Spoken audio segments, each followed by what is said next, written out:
Hello everybody, welcome to the Finger Lakes Regional Airport. We are standing outside just getting ready because there is a snowy owl here. We're going to take a look. We're going to be somewhat limited in the way we look for a couple of reasons. One, the weather, there's a little bit of snow falling right now, not much but a little bit. That might interfere with our visibility, and I'm going to use the higher magnification scope so that we can get hopefully a good look. We'll see what happens. Let me button everything up and then we'll go out there and take a look. We won't be here too long for various reasons.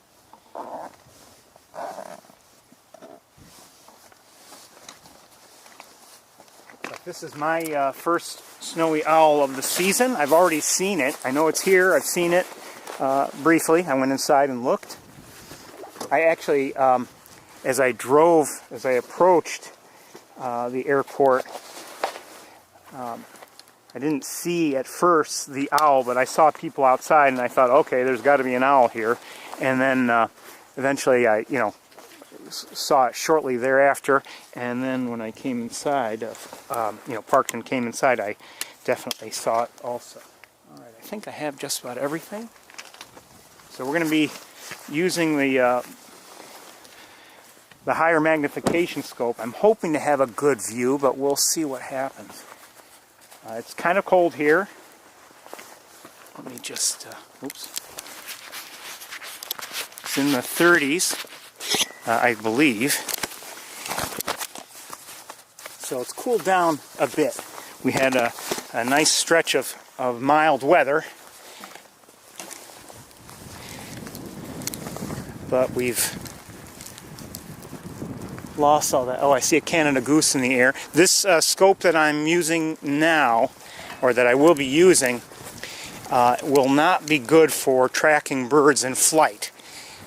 It's a high magnification scope, and that makes for more challenging work on my part.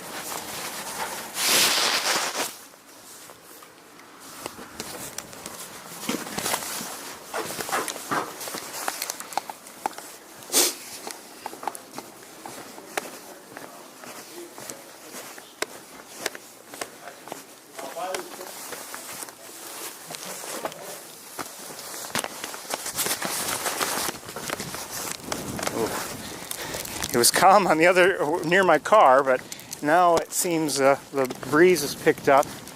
So we'll see if we can kind of, sort of, well, we'll look from here, and oh, maybe not from here. Well, we're going to go over this way. Right now, the snowy owl that we're here to see had a snow background, and I'd rather not have that kind of a background. From here it's okay.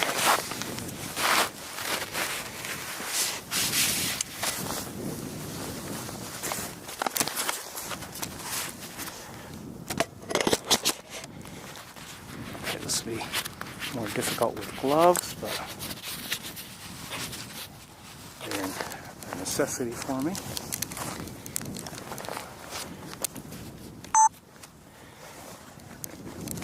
Situated the way I want.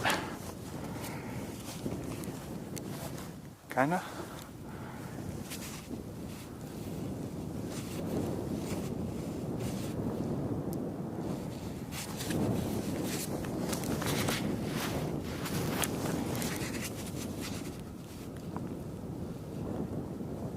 Trying to find it. There we are.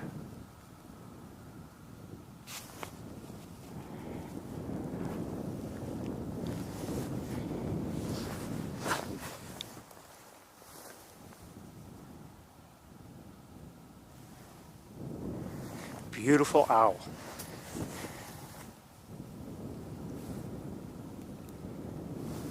Check up on you in a moment.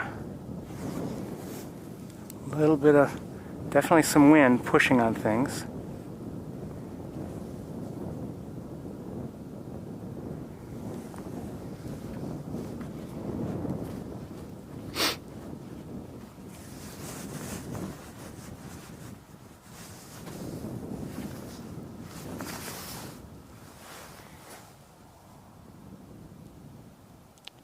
I spoke with the gentleman inside, and he gave me a listing of sightings that they've had so far.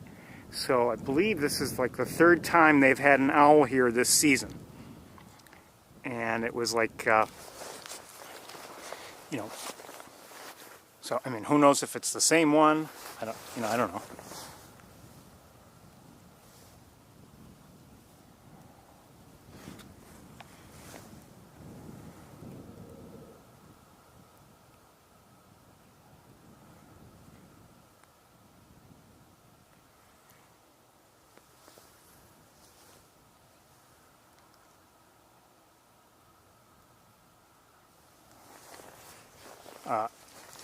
Oh shoot.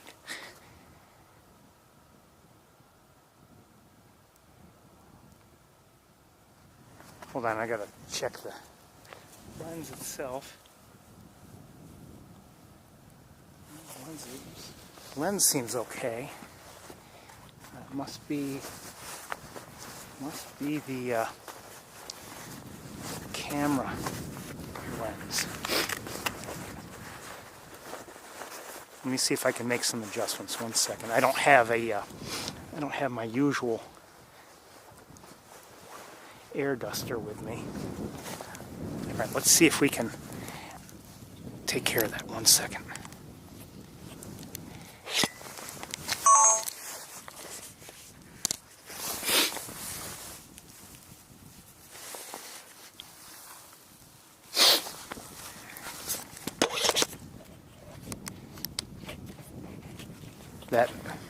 Oh, I know what happened. As I was walking in and had the camera off of the scope, water got on the scope.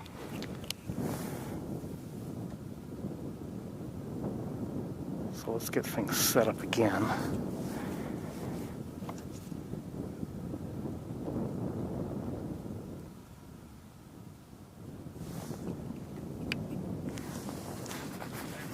Okay, how are you?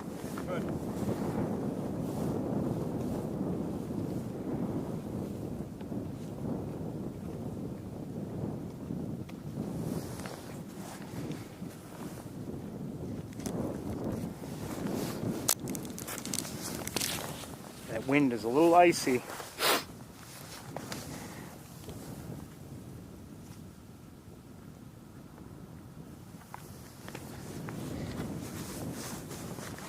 This owl has snowy, we're looking at a snowy owl.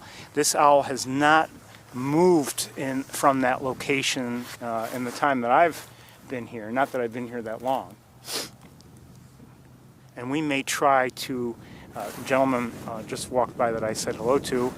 He's walked farther beyond, and he looks like he's taking, or about to take, some photos.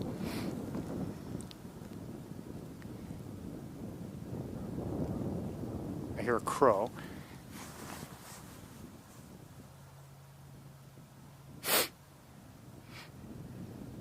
We won't be here all that long.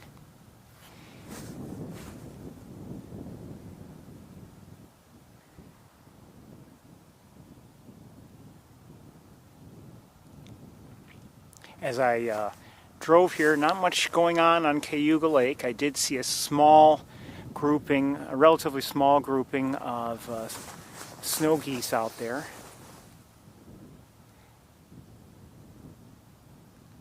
It was again Cayuga Lake as I drove here, but not much else.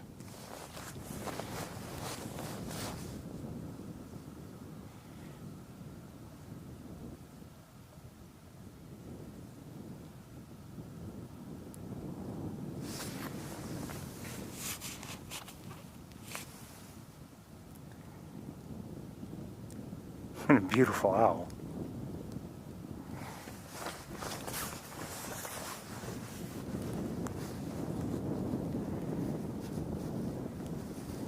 Again, this is my first owl of the season, first snowy owl.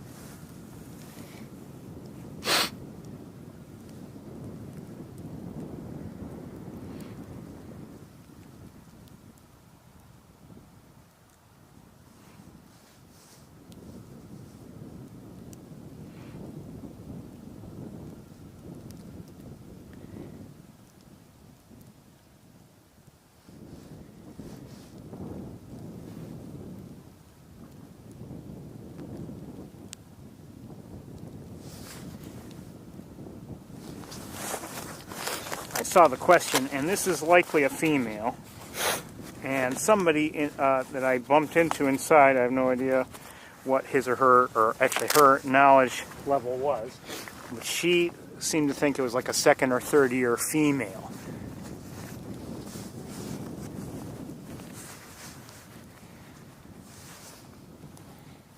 Oh, I'm not recording. I'm gonna leave everything in place so I don't get any snow. Not that it's snowing hard, but so I don't get any snow on the lenses. And I'm just gonna carry everything. We're moving. Let's see if we can change our angle and maybe improve our view a little bit.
Just take a quick look from here.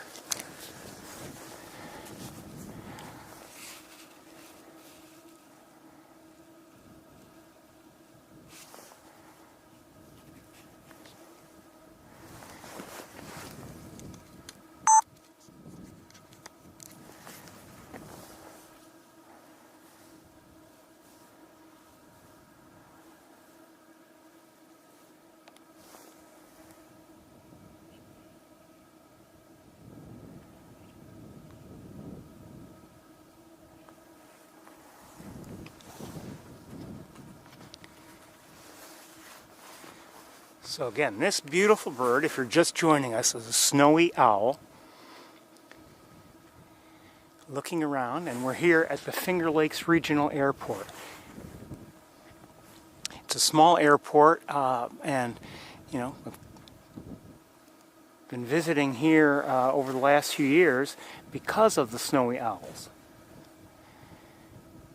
They seem to find this location favorable, and there was one day last, I don't know if it was, yeah, it was last year, I believe, that we were lucky enough to see 5 snowy owls here. Now, unfortunately, you know, last year a few snowy owls were here and there, I'm not sure where exactly, found dead.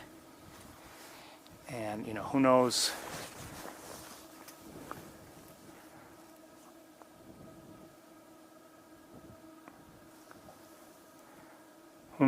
what that means in terms of what we will or will not see, you know, going forward. But I think this is a decent look. We could get closer.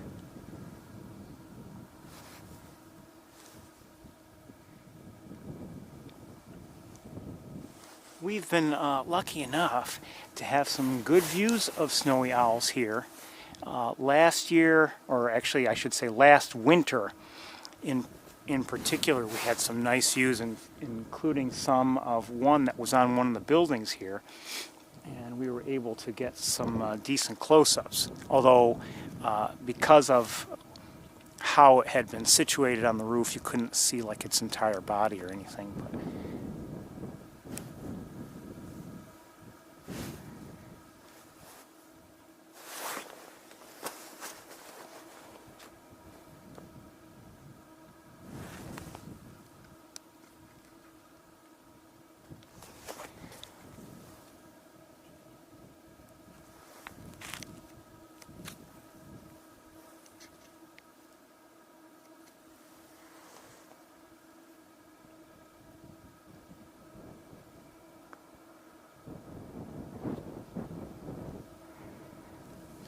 I love how they look around. Just love it.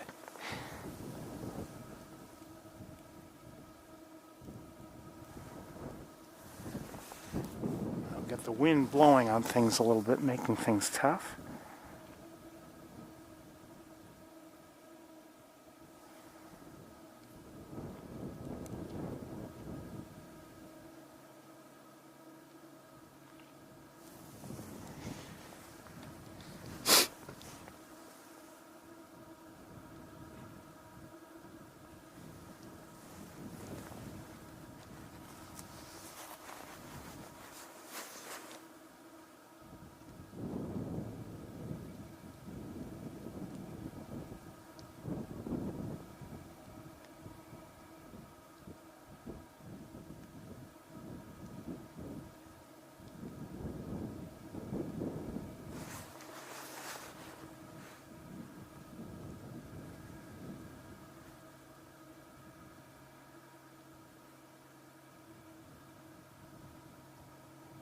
We won't stay here too much longer.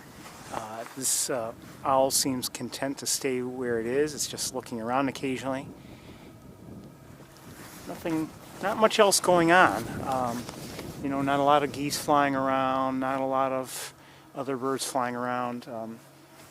Actually, since I've been here, the only other two birds I've seen or heard were an American crow and a Canada goose.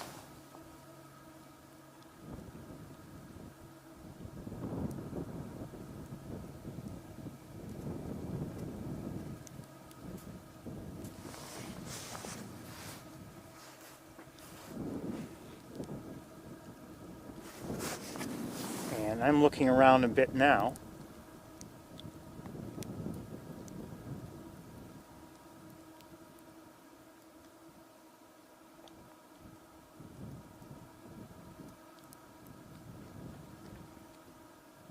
And I'm really not seeing anything else going on.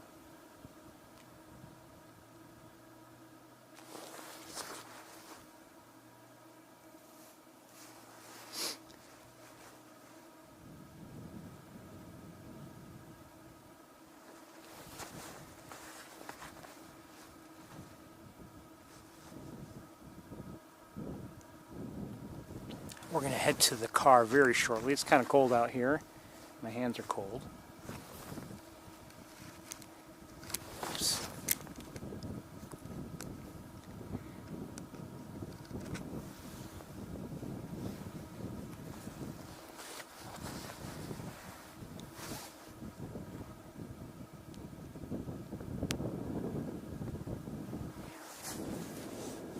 Yeah, we're going to head to the car. Good to see this snowy owl, though. Like I said, first of the season.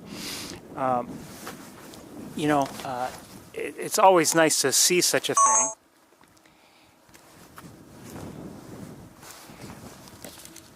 But, you know, it's stationary, so, I mean, it's not like we're going to see a lot of exciting flights or anything like that, I don't believe. And I think we're going to head to the car. Once we get to the car, I'll need a little bit more time than usual to get things situated.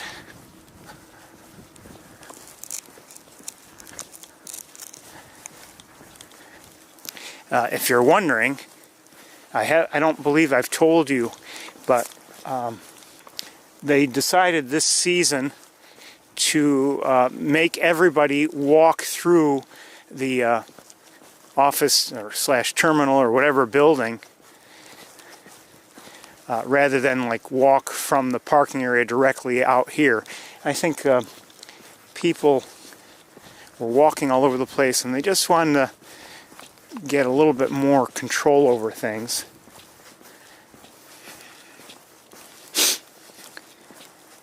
And that makes sense. You know, they have obligations to keep people and planes and everybody safe. So, you know, got to do what you got to do.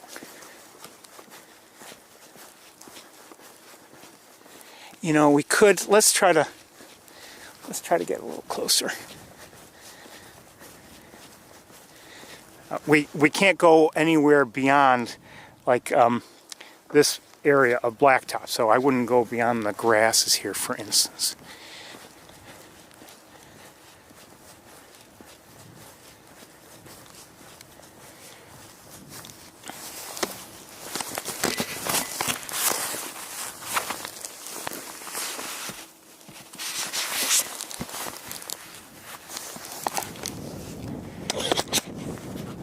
Oh, shoot. Lens got wet again.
Really, it's pretty quiet here, like I said. I've only seen or heard 2 other birds since I've arrived.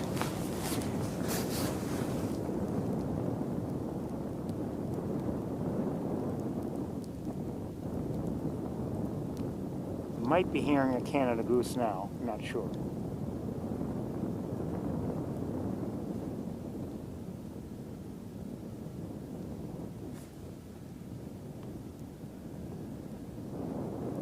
Oh, maybe not. I don't know.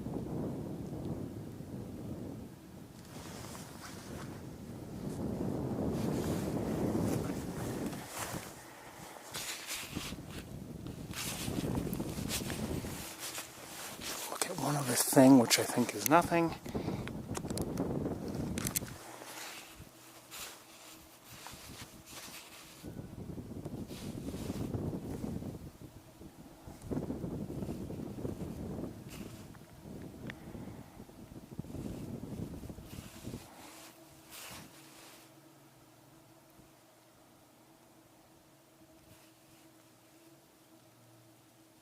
Yep, nothing. Okay, we're going to be heading in.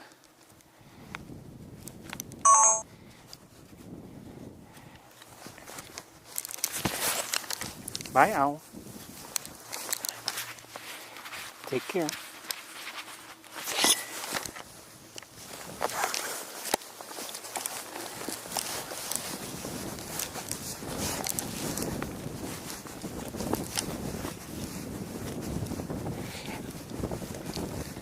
The other scope is better for birds in flight than this one is, or I should say easier. And I thought about using that instead, but my thinking was, okay, chances are this owl's not going to be doing a lot of flying around, so, you know, I might as well just get the best close-ups I can. And I think it worked out okay, given the lack of activity. Flight activity. All right, let's head through.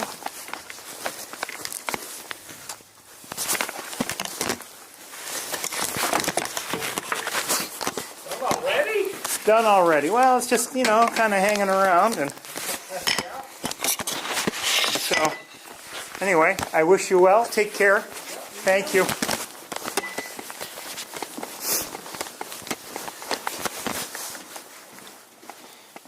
You know, sometimes we can stay for an extended period of time looking and looking and looking, but since we only have so much time, thought we might as well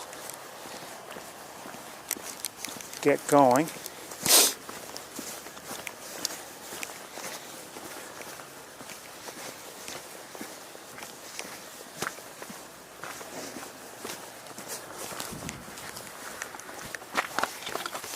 Many times at the end of the day do I wish we had another 10-15 minutes, you know.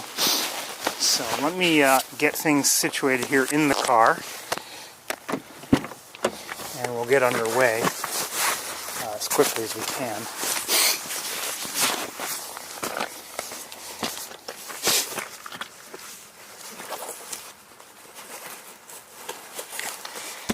My hands are cold.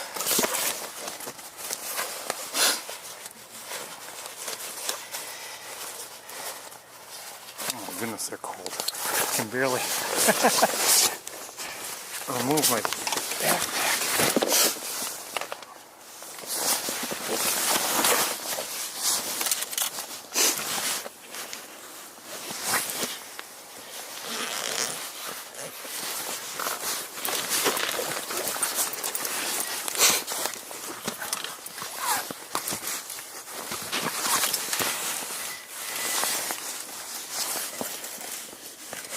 Wire up the power and get everything going.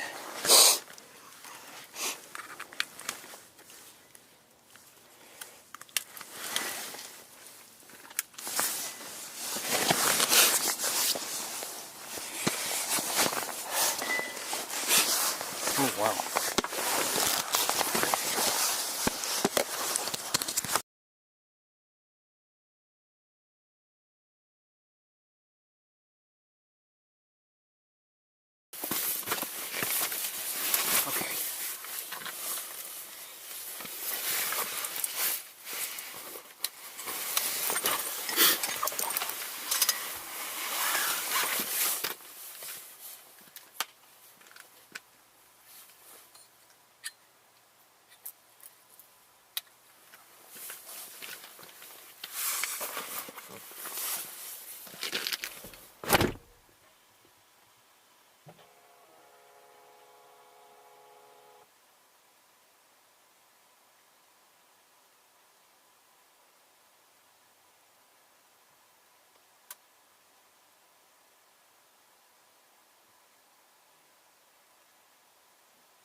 Okay, this shouldn't take too much longer. Sorry, I just got to pack some things up here.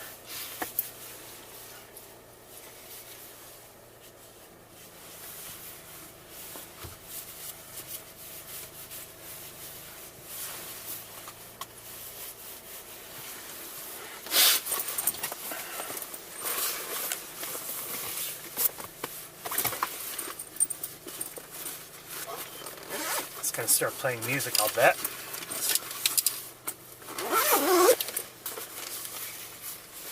Maybe not. Hope not.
We're getting there. We're getting there.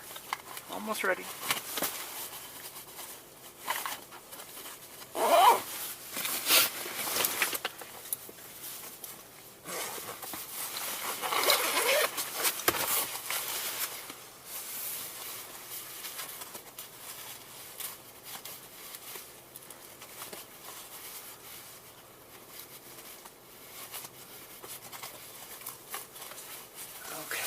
I think we're just about ready. Ooh, that's not good.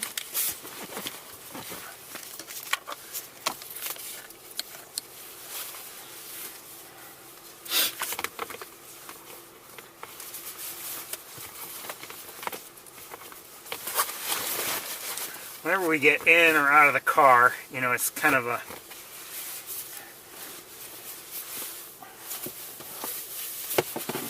an annoyance until I can like fully reset things and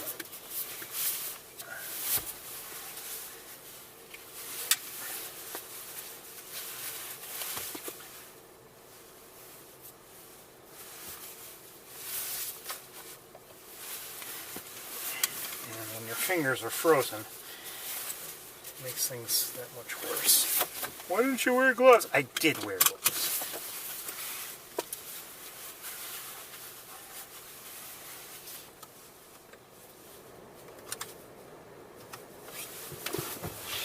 Okay, off we go.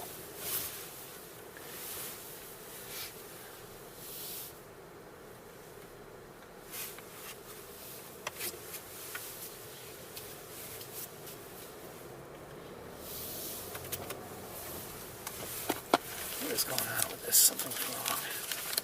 It's just, hold on 1 second.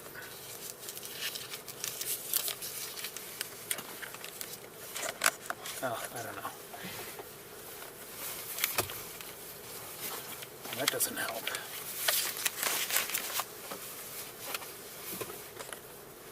Okay. So, according to my thermometer, it's 39 degrees here. As you can see, and as you've been seeing, it's cloudy. Mostly cloudy. And actually, as I made my way here, excuse me, you know, there were times when I had to run my windshield wipers either because it was, you know, raining or some kind of wet snow was falling. So maybe not the most beautiful of days, but you know, I thought we had a decent look at that snowy owl, so I'm pretty happy with that. I will say this though, maybe in terms of beauty, in terms of just beauty, my favorite look at a snowy owl actually was on a sunny day, or at least it was sunny at the time. And there was, I think there was snow in the background, and it was on Route 31. And we had just a brief look with really nice lighting at a snowy owl, but it shortly after I was situated for looking, it took off and flew farther away, where it was not such a good view at all. But that is probably one of my favorite looks, if not my very favorite look that I've ever had. But today wasn't bad. There were sometimes things can look so bright that when it comes to a bird that's with white feathers, it can be difficult. At least I find it difficult to see detail.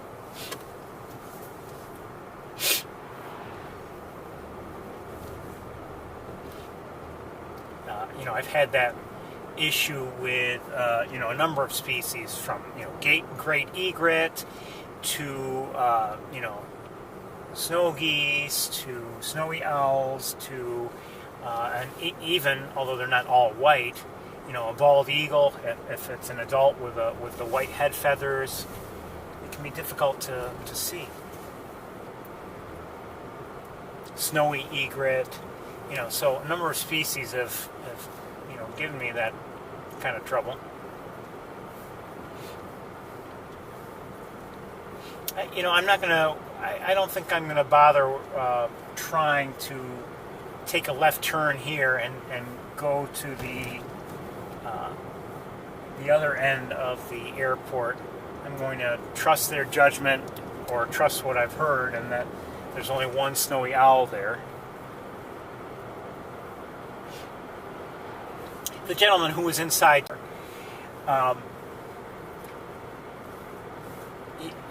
he usually has an idea of what's out there or not.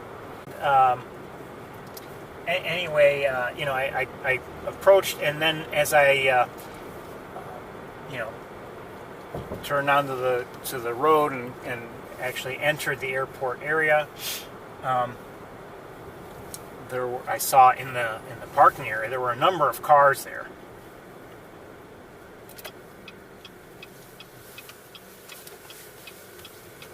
Not a huge number of people, but there were a number of cars there, and I mean, that to me, correctly or incorrectly, said, oh, there must be an owl here, and it's just drawing the attention of people. And like I said, it's the first one I've seen, this season.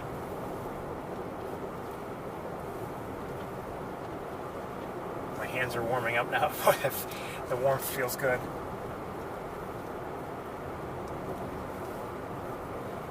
My gloves are heated gloves, but I thought, for that brief visit to the airport, I wouldn't really need to bother putting in the batteries.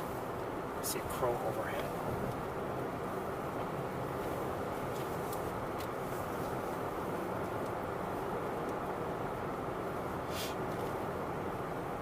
I don't generally leave the batteries in all the time. I usually remove them. I definitely don't leave them connected all the time. Just drain them.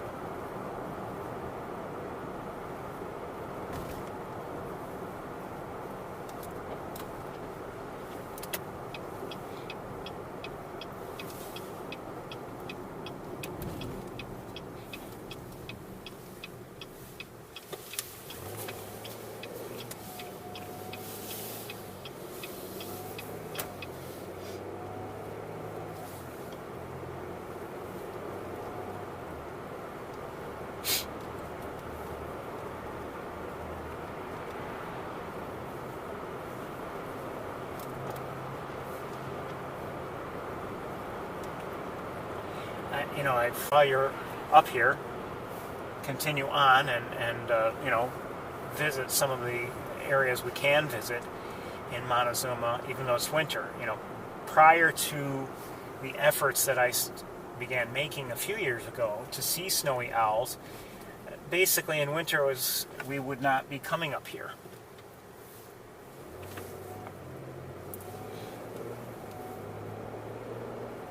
Last week we were here in the mountain that I have really come to enjoy seeing whenever there's some kind of a congregation of birds on Cayuga Lake. Sometimes you get to see some nice waterfowl, maybe a number of species, and that's worthwhile too. It's one of the things I have come to really enjoy.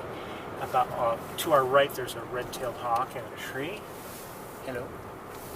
Stay away from the roads.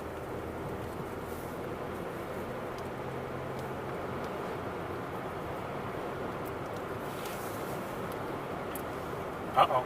Do I see somebody?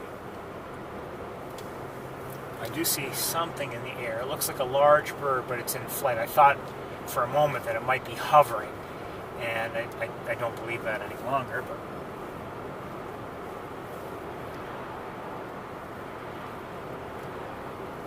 guessing, well, I don't know what it is yet. It did circle. Thinking it might be an eagle. Probably an eagle. And flying towards the lake. And I just saw a crow, and I see two other crows.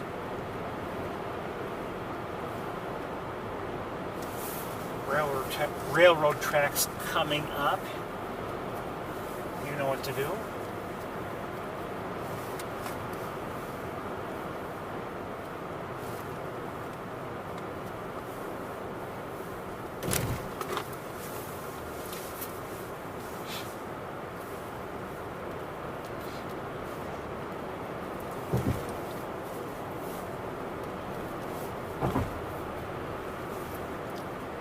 Anyway, all this, the snowy owls, the visits to Montezuma, where even if we don't see much, sometimes we get a nice treat in terms of a sighting or two. All this together has, for me, made winter a lot more enjoyable than it used to be.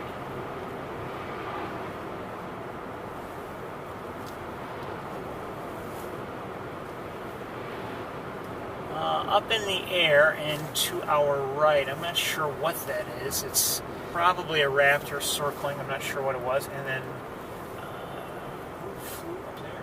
What was that? Some robins, I think. I just passed in a tree. All right, I may lose you here and there because our signal often is spotty in some of these areas.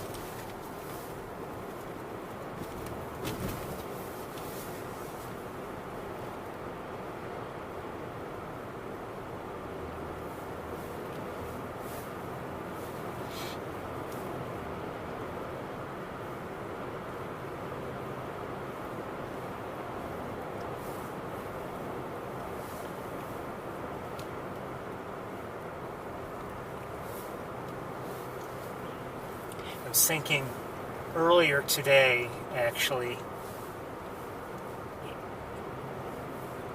for me at least, birds just make life better. It's just enjoyable to go looking for them. Maybe occasionally I see something nice and I get a good look at it, and that's rewarding. Hold on, something in the air, a few birds, probably some waterfowl if I had to guess. 1 second.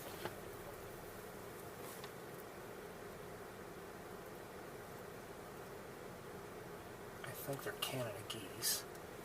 Actually, a few small groups of Canada geese. By the looks of it. Okay, since I'm stopped here, let me look around a bit.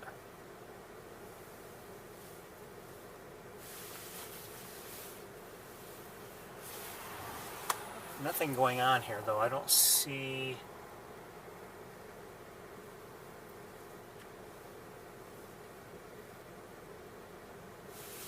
see any activity. No hawks of any sort that I can see. I've got another car behind me. Let me wait for it to pass and then we'll move along.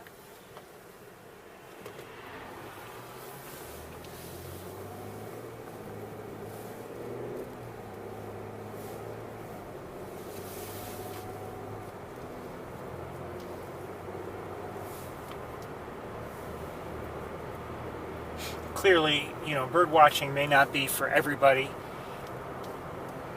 but I'd say it's improved my life.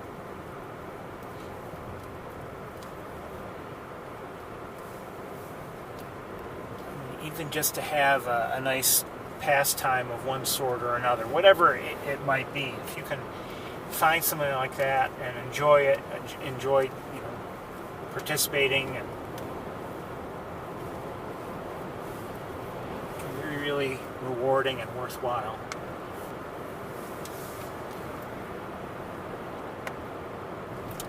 And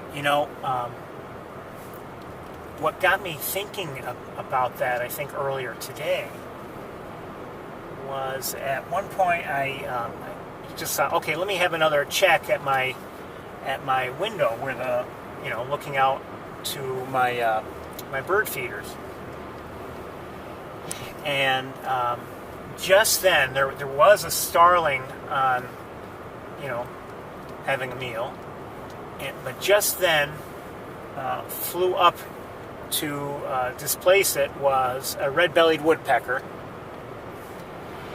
and so it was eating. And just a moment after that, maybe, were two downy woodpeckers. They didn't go to the feeder; they were just on the various rails nearby. And I don't know if I might have once seen two downies at my area, once before, maybe, I think. But seeing two was nice, and the fact was one was male, one was female, and I, all season long I've noticed, okay, it's, every time I've seen a downy woodpecker, it's been a male,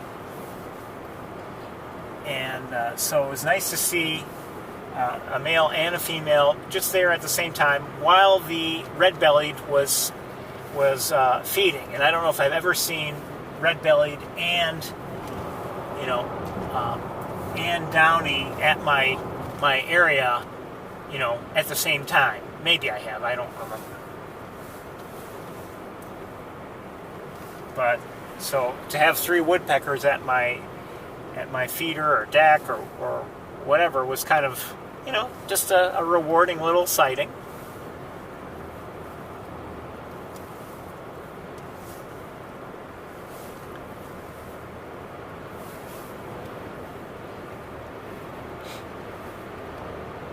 I'm sure if you were to watch like one of Cornell's feeder cams, you'd see that sort of thing on a fairly regular basis. And that, got me thinking this morning how even if you're not a dedicated bird watcher, or even if you are, but you just, for whatever reason, don't want to deal with feeding the birds yourself, either because of the expense or maybe the occasional mess, take advantage. What is that? I don't know what that is. I don't want it. I suggest taking advantage of one of the feeder cams.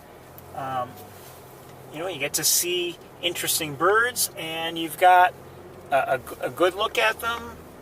Think about it.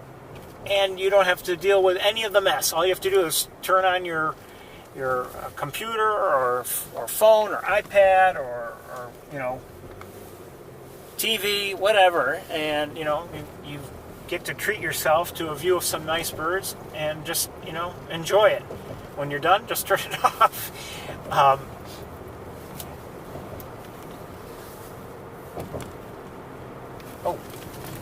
What do I see?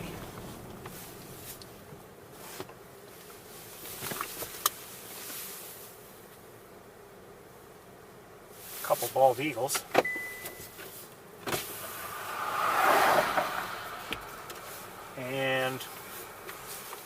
Well, first let's take a look with this one.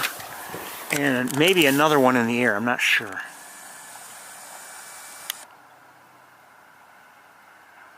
Yes, that's another one in the air. Oh, we have 4 bald eagles. So there's one in the air.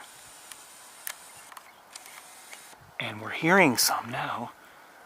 And there's one here, younger one, and 2 over here.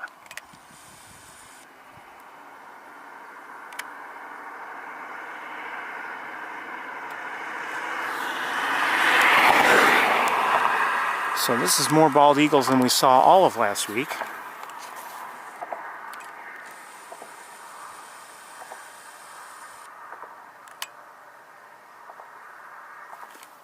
And we're going to switch cameras in a moment and just take a slightly better... Oh, did we... Yeah, I think we lost one. Yes, somebody took off. This one might do the same. So maybe we won't switch cameras. I'm not sure. Maybe we won't bother. You know, I don't think we are. Given distances, and even like this one isn't too far away, but the problem is it's got, you know, twigs and branches in the way.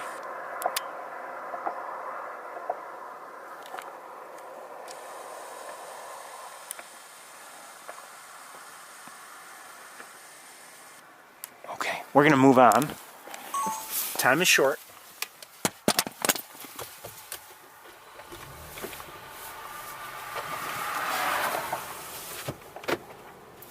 Last week we didn't see any eagles in Montezuma, and I don't believe we saw any eagles anywhere.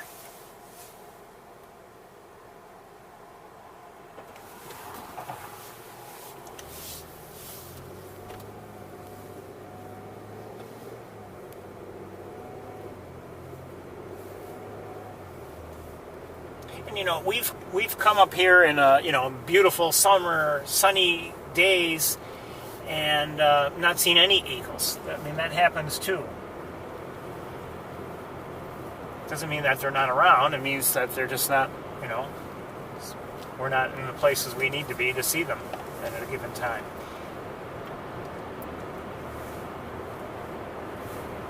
So let's, we'll continue on. We're going to take a look around.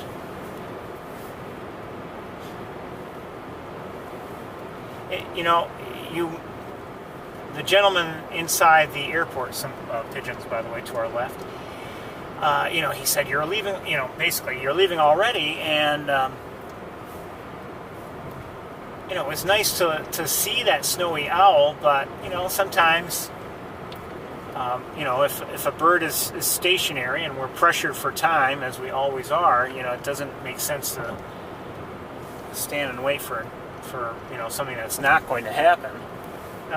I would have loved to have seen that owl take flight,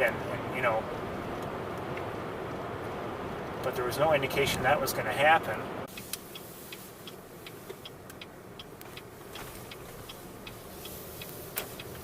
So this is Armitage Road. I guess it's pronounced that way. I really don't know.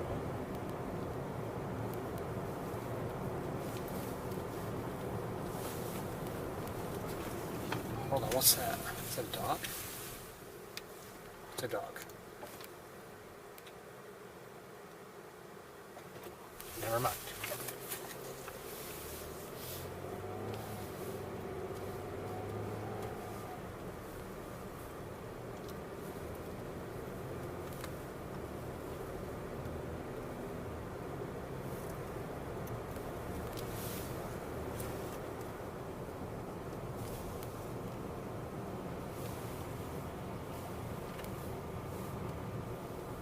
Last week we came here and we did see some swans. They were trumpeter swans, and we did see a red-tailed hawk. No sign of anything like that yet.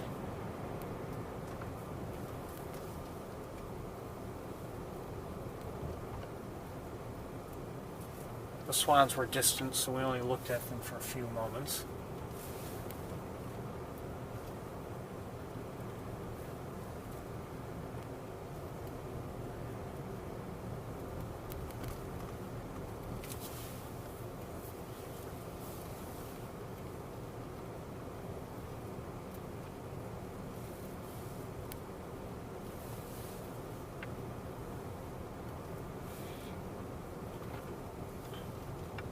I'll admit, you know, my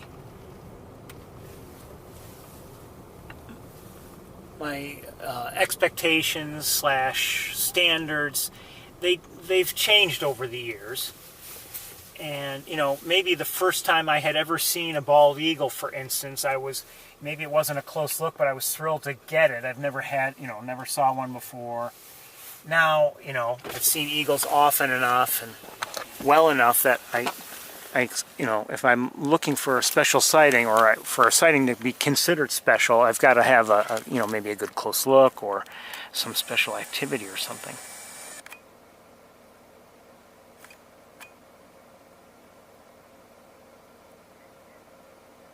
I heard a mallard just now.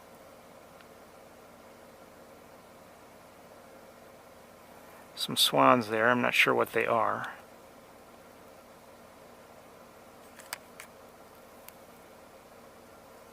If I had to guess, they're trumpeter, but I don't know. Oh, some Canada geese. Not seeing much else. We're going to move on. Again, we're always pressed for time.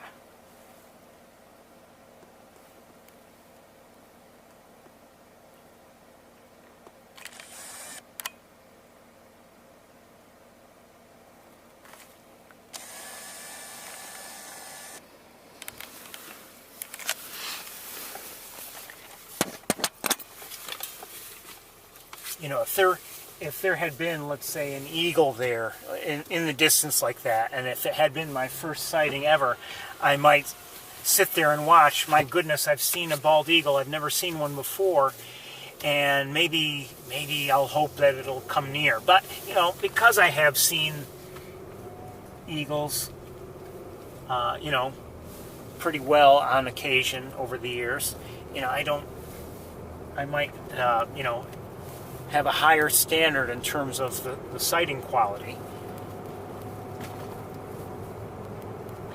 And that, along with the fact that we are pressed for time. If I were just on my own and in no hurry to see anything else, that's a different story.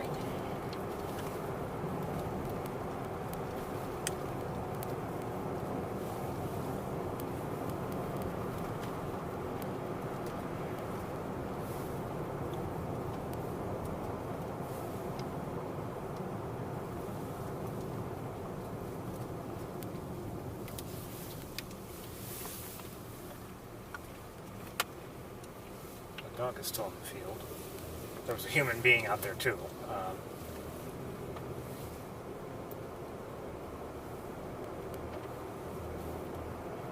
And I think the dog and the human being are playing.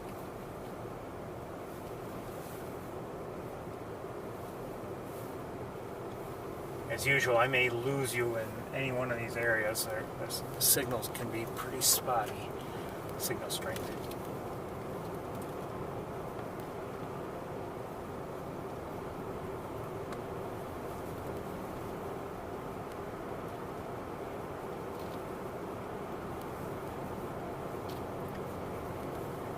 Things have improved over the years, you know, since the tour first started. You know, our coverage, I would say, overall is better than it had been. But it's still not perfect. We're still using, you know, a cellular connection, like it or not. And, you know, there are going to be some areas that are much better than others. I think I'm hearing a blue jay.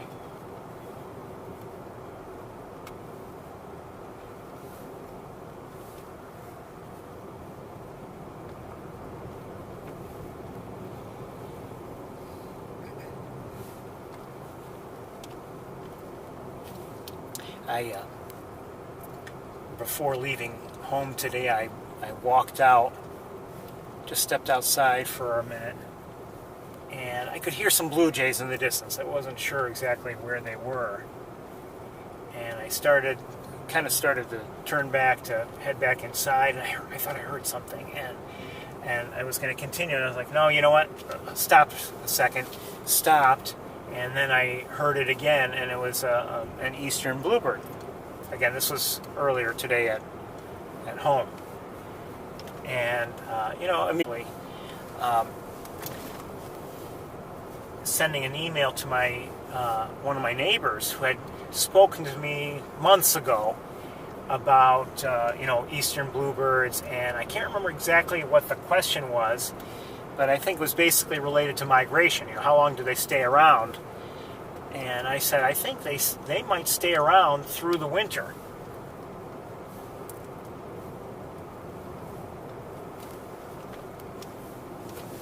I've seen or heard eastern bluebirds, through the winter for years now. But what I don't know is, is it that the bluebirds that I've seen in the winter months, are they just the same birds that have been around in the summer, or are they different birds that had moved from further north? That I don't know.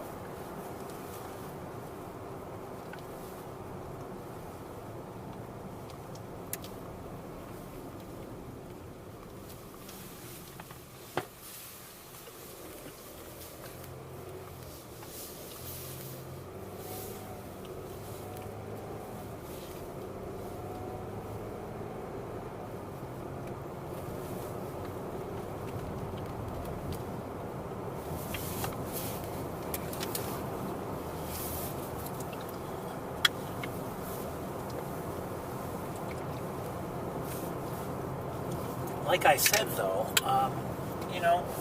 watching birds at whatever level can be an enjoyable experience and just makes life a little better, a little bit more interesting.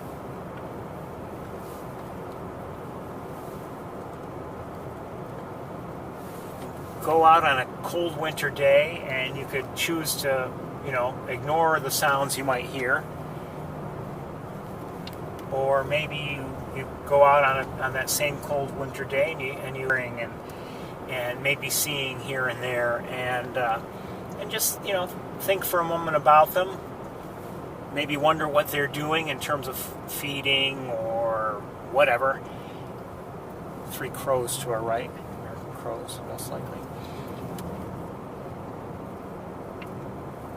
Maybe in a few weeks you start to wonder, okay, when do I start seeing birds migrating back into the area? Or migrating through the area as they head north?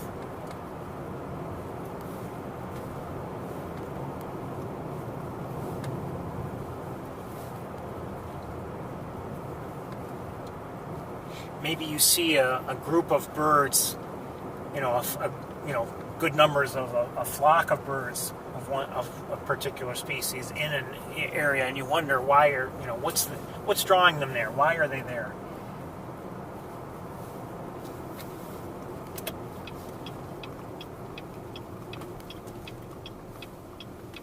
Even if you're not a real bird watcher, just quite honestly, it's something for the mind to think about, something for the mind to do as you're driving around or walking or doing whatever, taking part in whatever activity in the winter.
Oh, lots of white up ahead. Lots of white.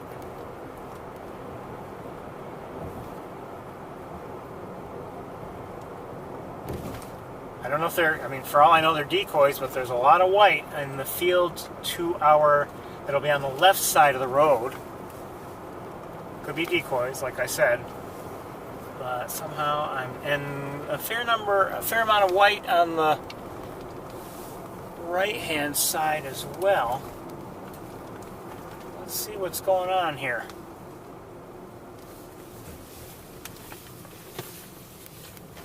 Let's stop right here. Oh, pigeons.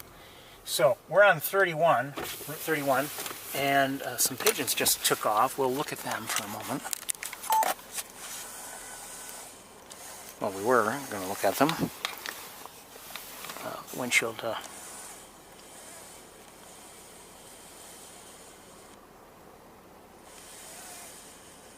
Okay. Anyway, I said and I promised white, and we'll see what the white is.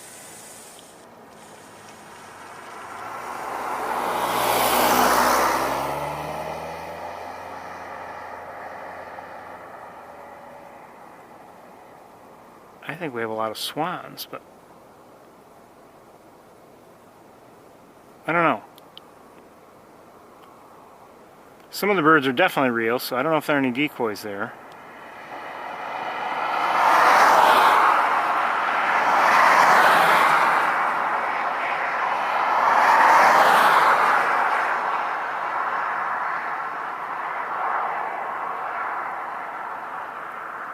We'll try to go and find a better place from which to look. And then on the other side, I think we have gulls, and yes, looks like a lot of gulls are here. Some Canada geese as well.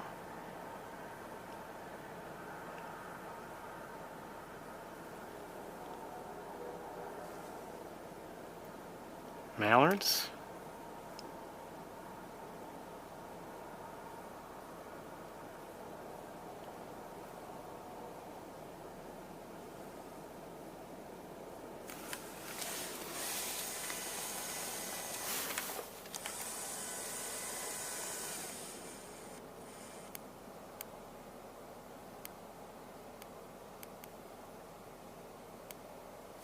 Okay, you know, this might be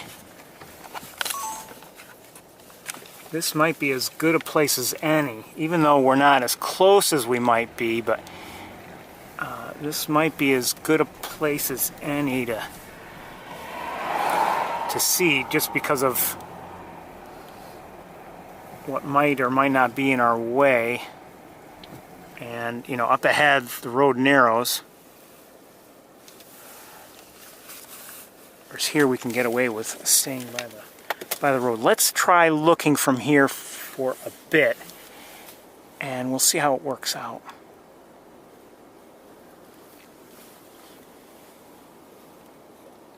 Yeah, let's try from here, see what happens.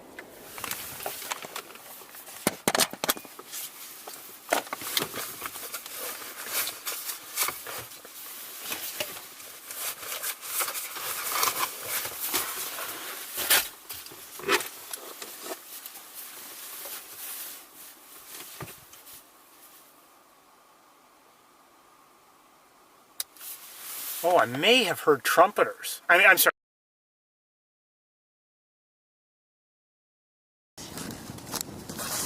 I'm not sure.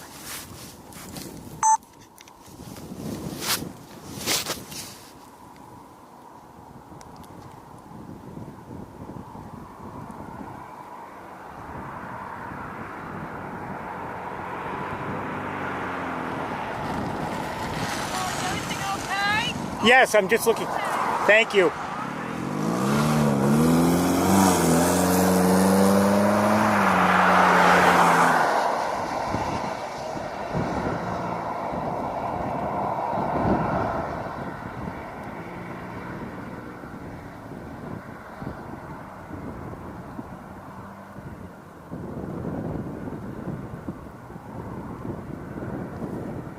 I think I'm hearing tundra swans. I'm not sure, but I think I am.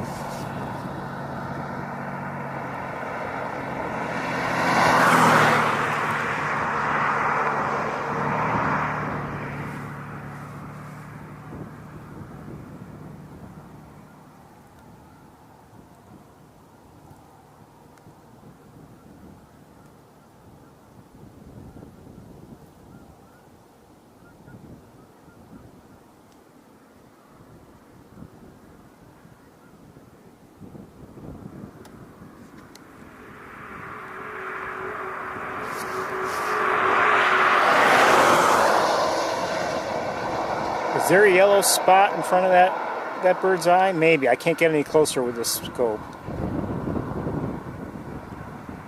I think there is. I think we at least have some that are tundra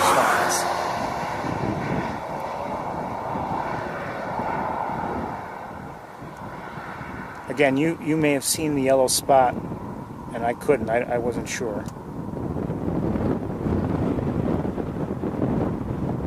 But don't take my word for it. I don't know if they're...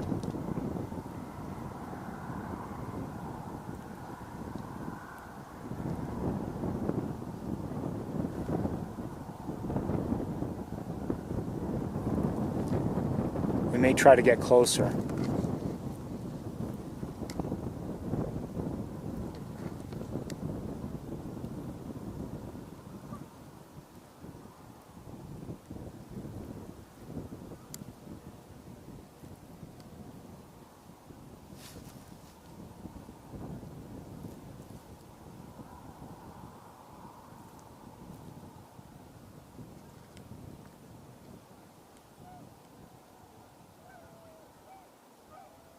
Yes, I'm certain now. I'm hearing at least some tundra swans. We're going to move...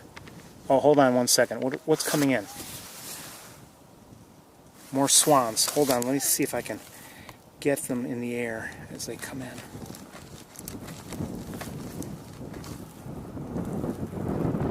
Maybe they're leaving. I don't know.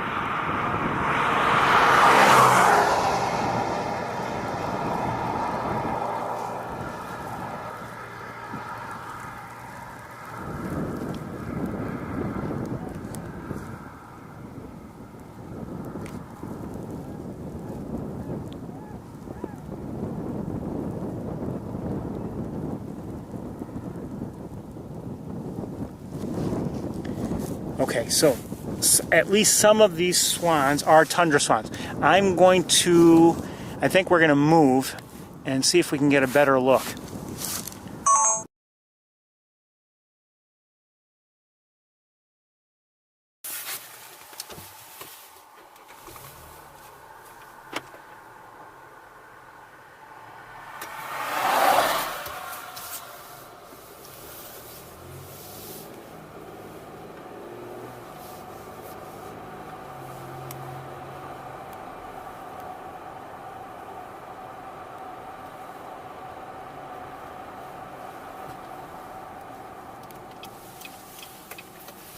Here and see what happens.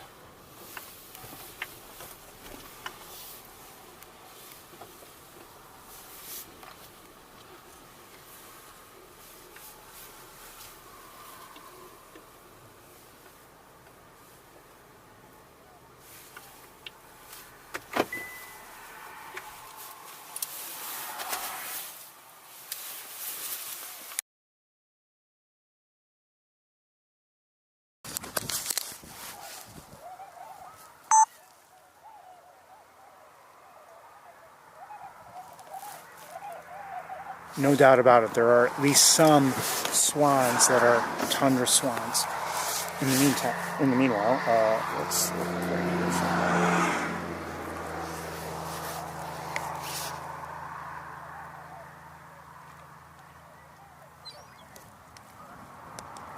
I believe this is a gull, if I'm not mistaken, and a few other gulls.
I love the tundra swan vocalizations.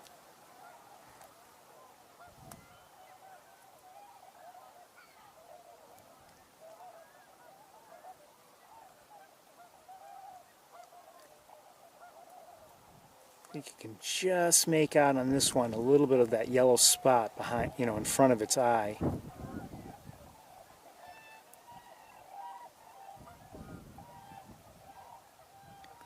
One of the markers for tundra swan, and useful if you can see it, useful in distinguishing it from the larger trumpeter swans.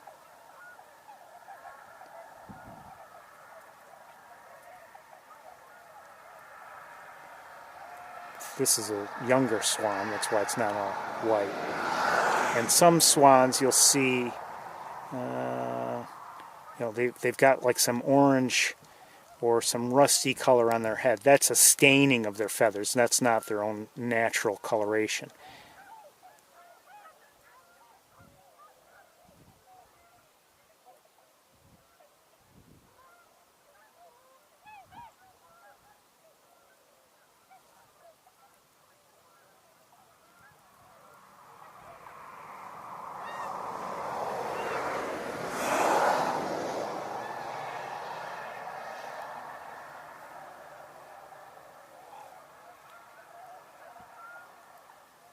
We won't stay here too long.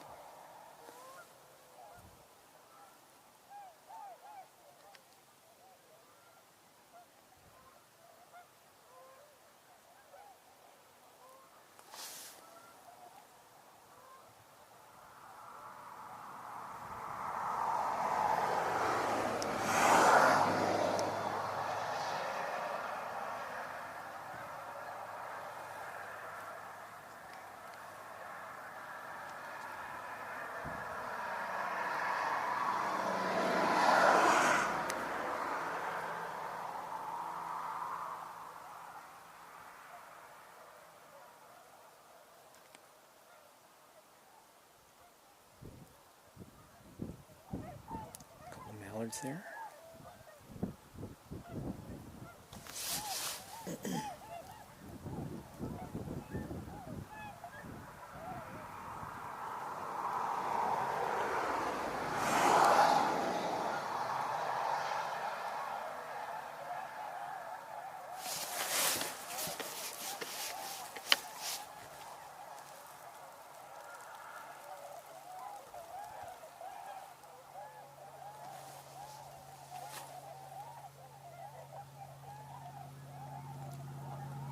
They really are beautiful.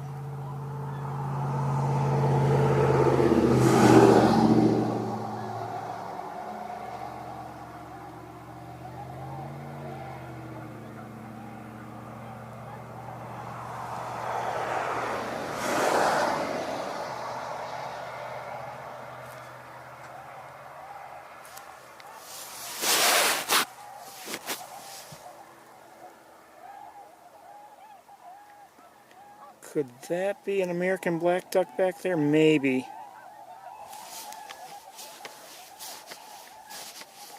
Maybe.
Okay, we're going to get going, I think,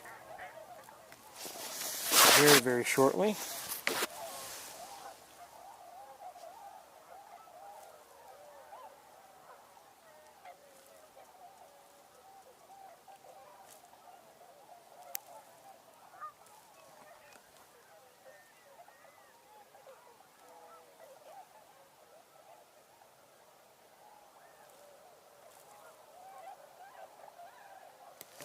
Let's go. Hold on one sec. Something's in the air.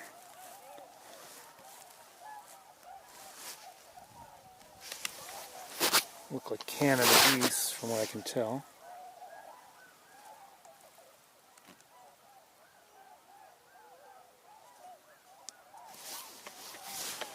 Okay, let's switch cameras.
Like I said, birds make life better. All right, let's go. More swans are coming in. I don't know where they're coming from. They could be coming just from the other side of the road. I don't know.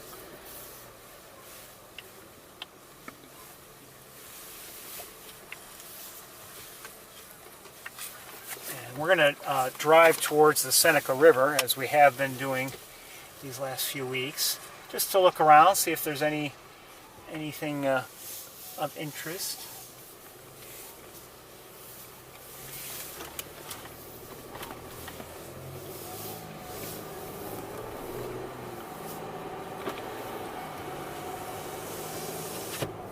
So as I drive, see, this would have been closer here to all those swans, but you know, there's really no place to park. And significant numbers of Canada geese are to our right. Not huge numbers, but good numbers.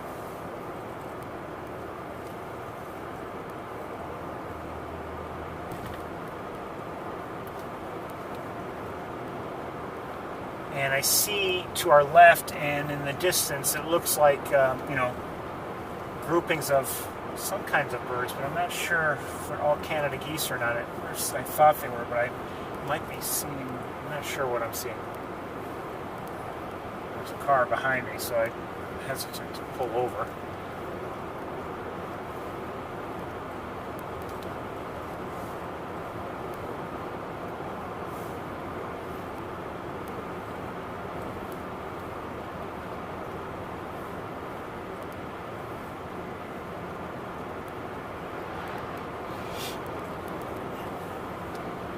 .38 degrees, by the way.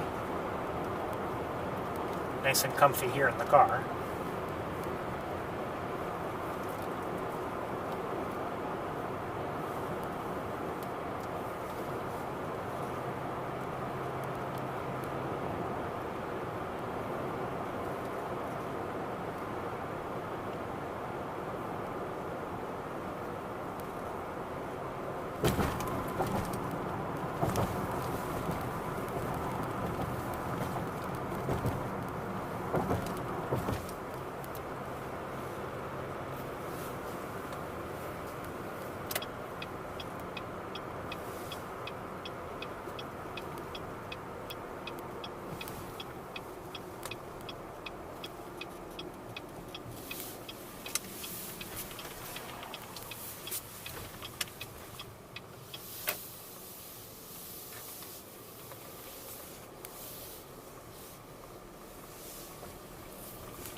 seeing anybody.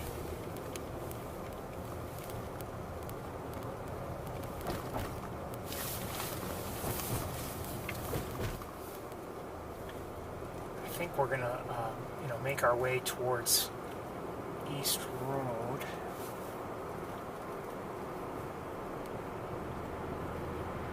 Maybe pull over very quickly on occasion as we drive by these fields again.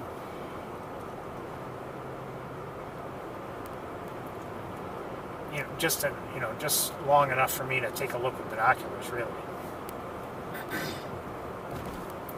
I see up in the air.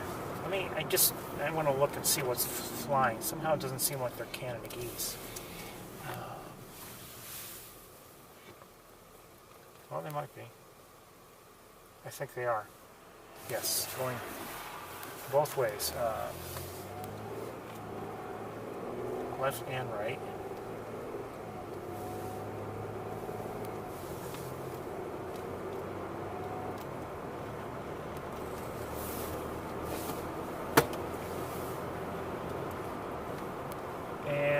I want to take another look. Now, we saw decoys on the left-hand, what's currently the left-hand side last week, and I believe I'm still seeing them.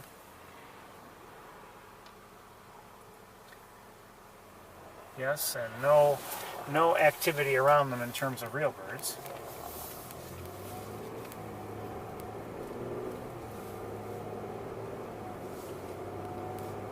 So far this season, haven't seen much in terms of snow geese.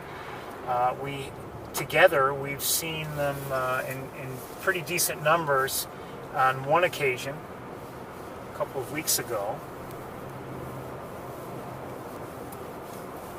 More Canada geese on the right here.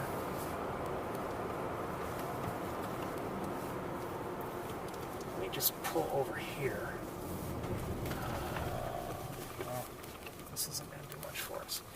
I'll give you a quick look, just to give you just a general idea of some of the numbers of Canada geese up ahead.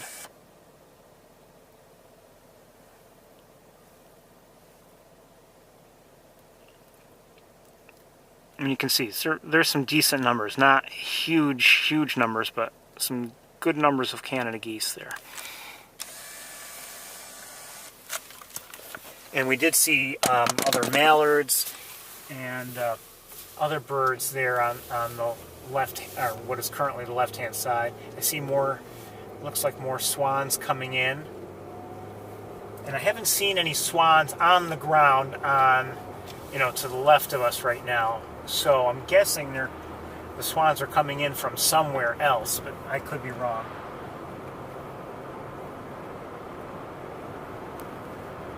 Could be wrong. They're flying around now. They're circling. I'm also guessing that they are also tundra swans.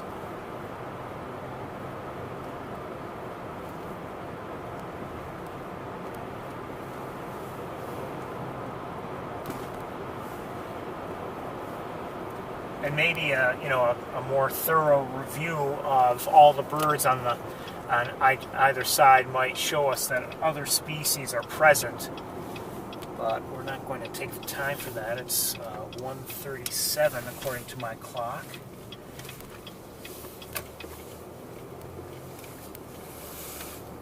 And as always, I have to be mindful of the time. Days are getting longer, but they're not yet significantly longer than they had been.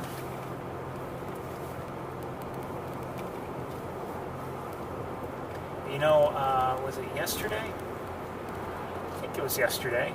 Looked out, it was just a couple minutes before 5 o'clock, and I thought, oh, there's still a little bit of light out. Still a little bit of light.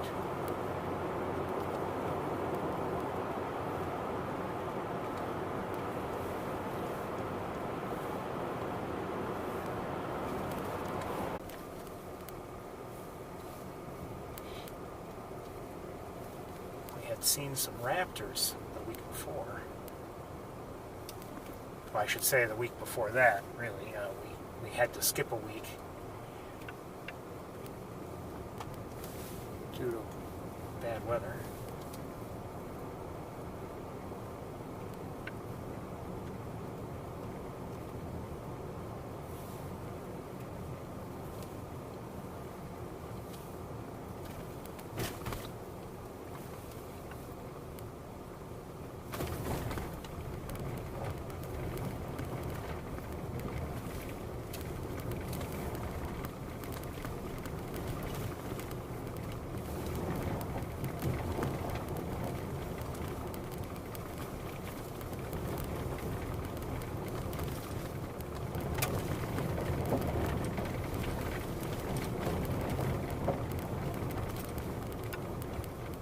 I'm guessing the water down below is frozen or at least covered with ice.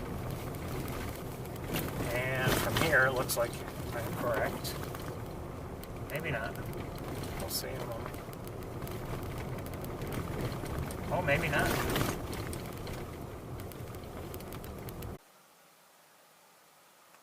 Crows. And then I'll just give you a look at everything.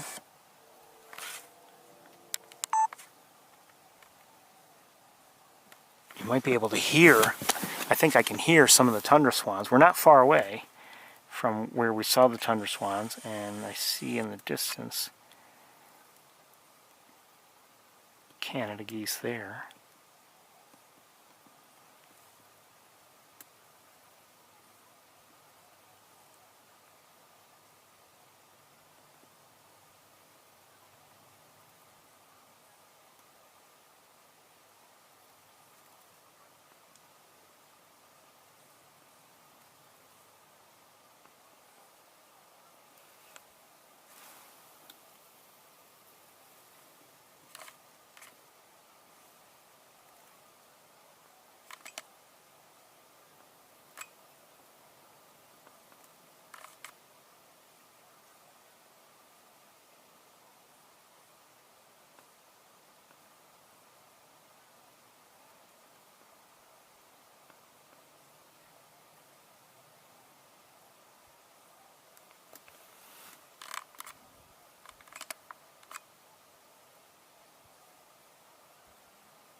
So I'm pretty sure I am hearing the tundra swans.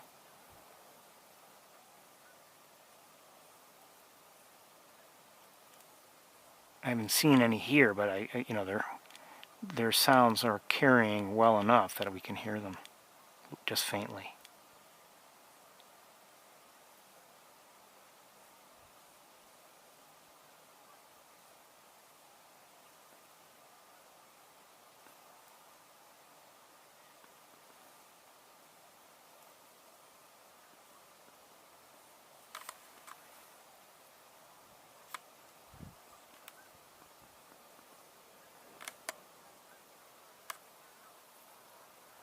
These are mallards.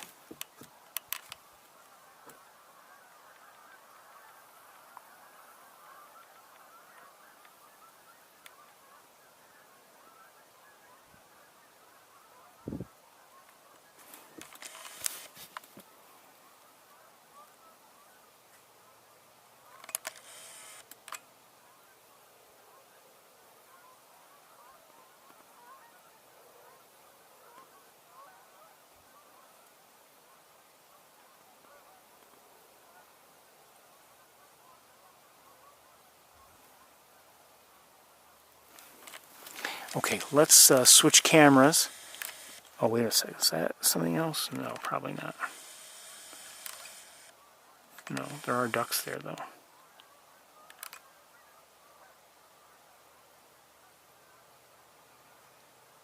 Look to be primarily mallards.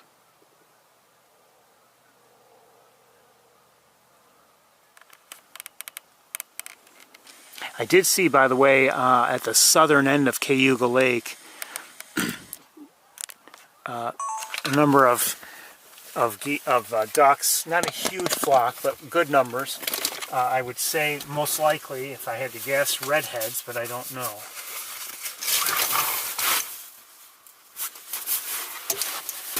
Let's take a couple quick looks here and then we'll move on.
Alright, that looks like a smaller duck if I'm not mistaken. Maybe not. I don't know, maybe.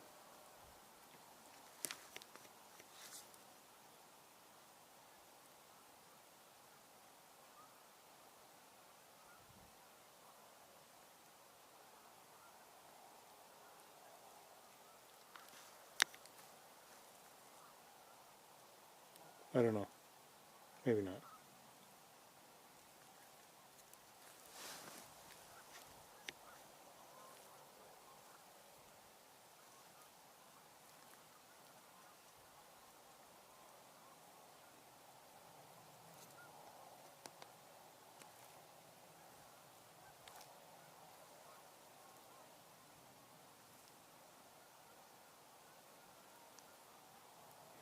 Those could be American black ducks back there.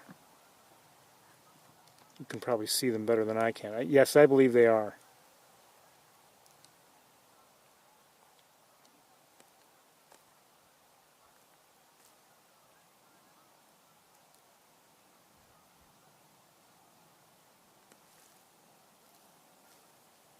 Okay, I think we're going to move along very, very shortly. Certainly a better stop than last week, but not a lot of variety here.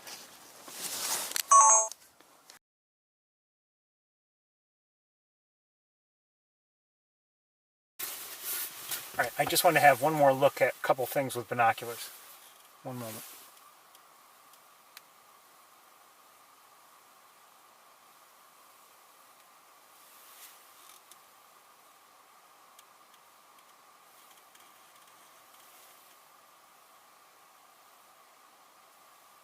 Okay. A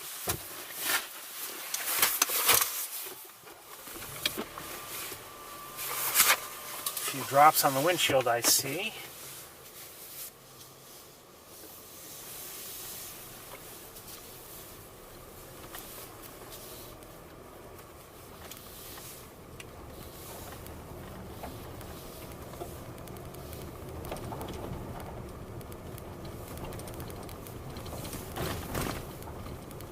What a difference a little bit of water makes.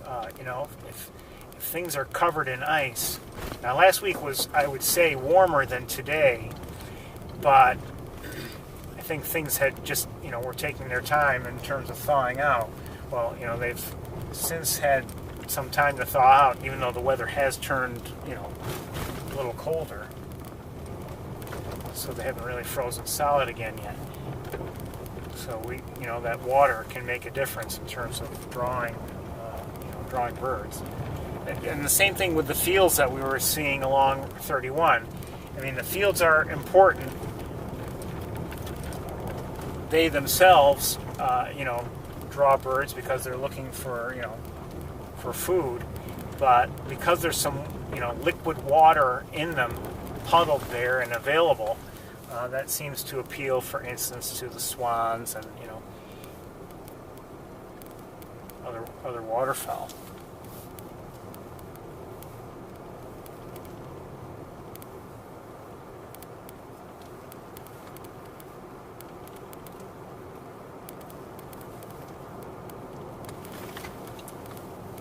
Please note, when I make these observations, they're just observations. I'm not an expert by any means.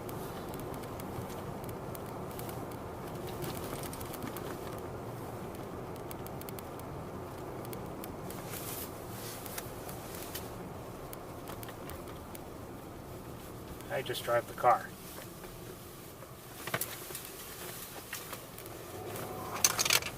Oh, a whole bunch of birds just flew away, smaller birds, and I believe at least one of them seemed to be most likely a dark-eyed junco, but there may be others. Yes, I think, hold on.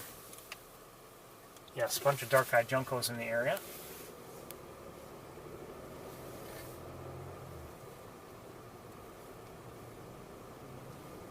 Sorry, juncos. If you're wondering, a dark-eyed junco is a sparrow. Mostly gray body, usually, or at least upper parts. And if you look at its breast, it's a combination of white and gray. White up top.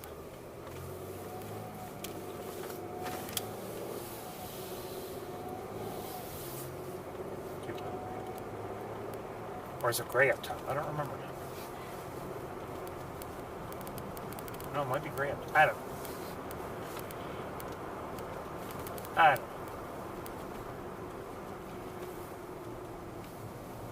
Okay, let's drive slowly here.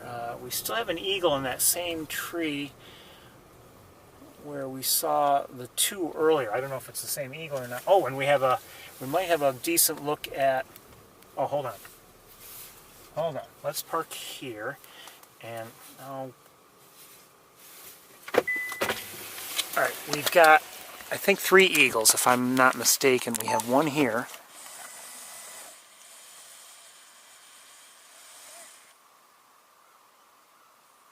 I hear a crow. We still have one here. Oh, we've got 2 over here. Younger one. Oh, no, they're both younger. So these are different eagles. At least a couple of them are, because we had 2 adults in that tree before. And then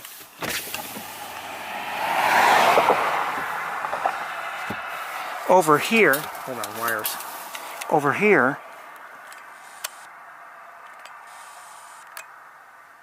we have this one that we're going to try to take a look at.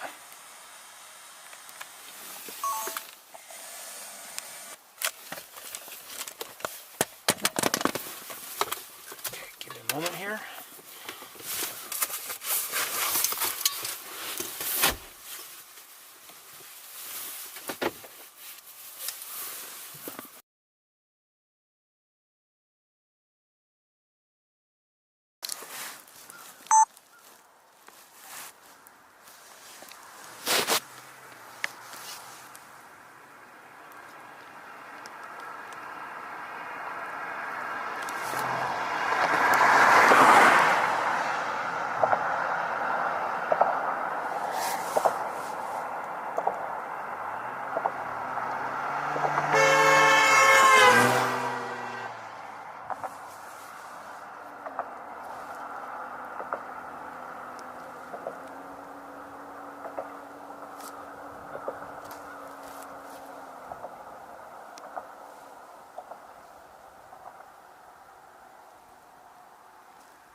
We're going to move on pretty soon, but it's nice to see this younger bald eagle, not an adult, or at least not in its full adult plumage.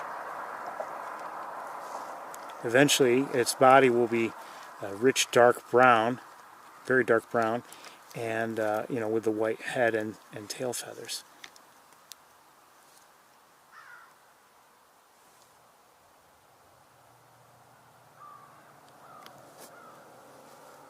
Okay, we're gonna move on. Oh, there's another eagle.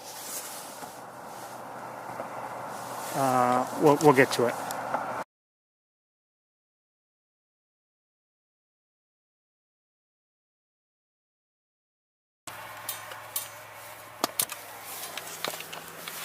Hold on one second. So we still have the two in that tree. The one over here.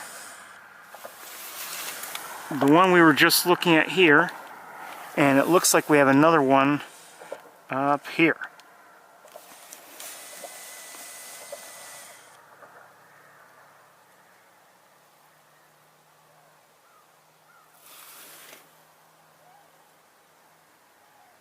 I think I'm hearing tundra swans.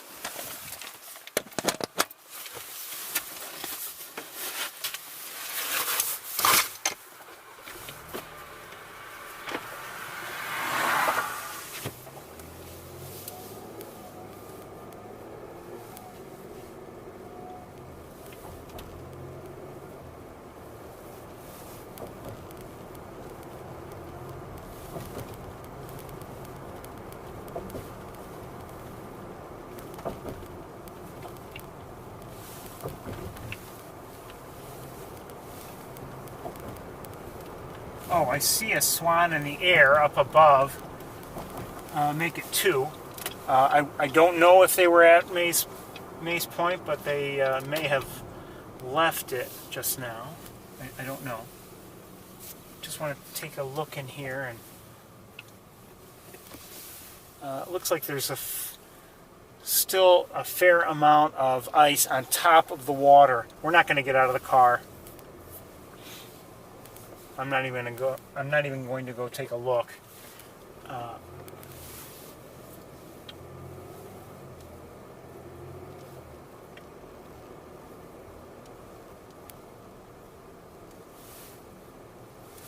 And in the trees to my... Oh, wait, what's that?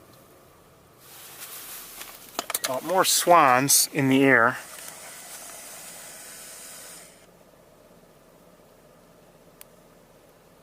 There. And then in the trees to our left, these look like pigeons. And is that a pigeon also? I would say.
Hold on.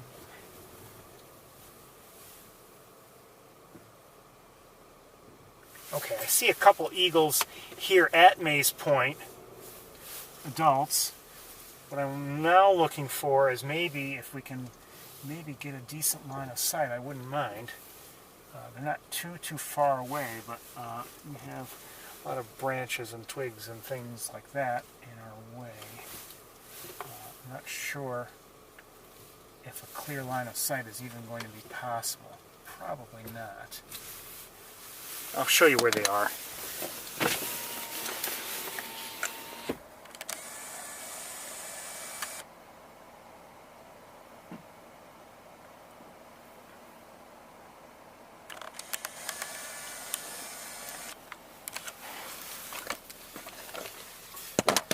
We're going to try from here and see if maybe we can kind of have a decent look at them, but I think we're going to have, no matter what we do, I think we're going to have at least some twigs in our view.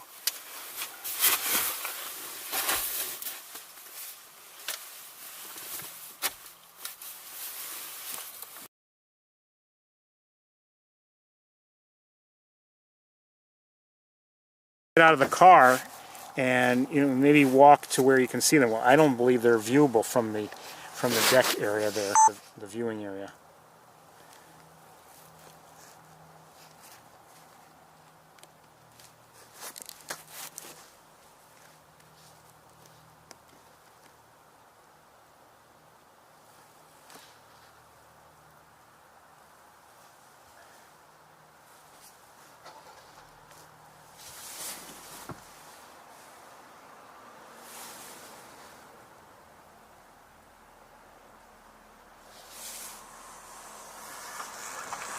Good idea. At least to check. I don't know if there's going to be one.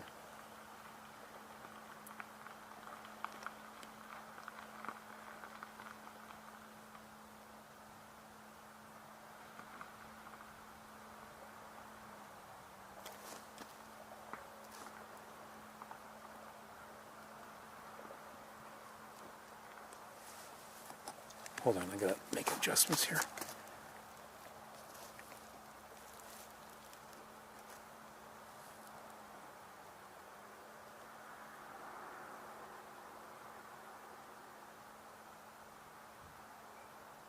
Okay, we're going to try and go in there and see if we can get a line of sight that's better than this one. I'm going to leave everything in place.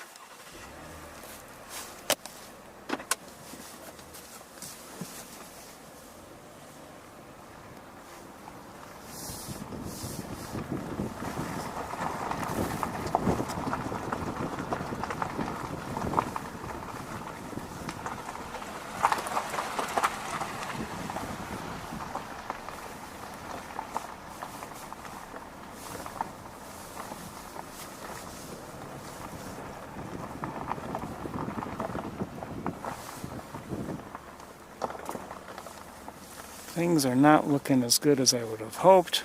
Just hoped. I didn't expect, but hoped. This other car that's here. Oh, hold on. Something else just flew up. Probably a hawk of some sort.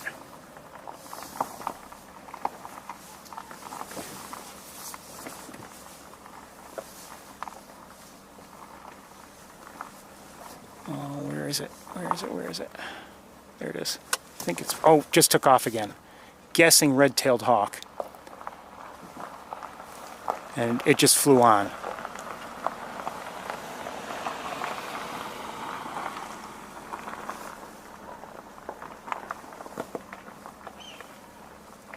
I think I may have just heard it. Where are my eagles? Did they both take off? No.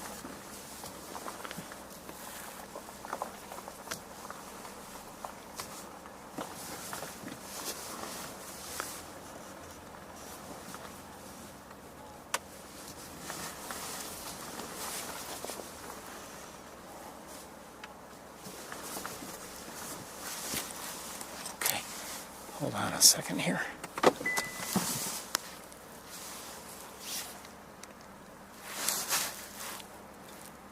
Come on, come on.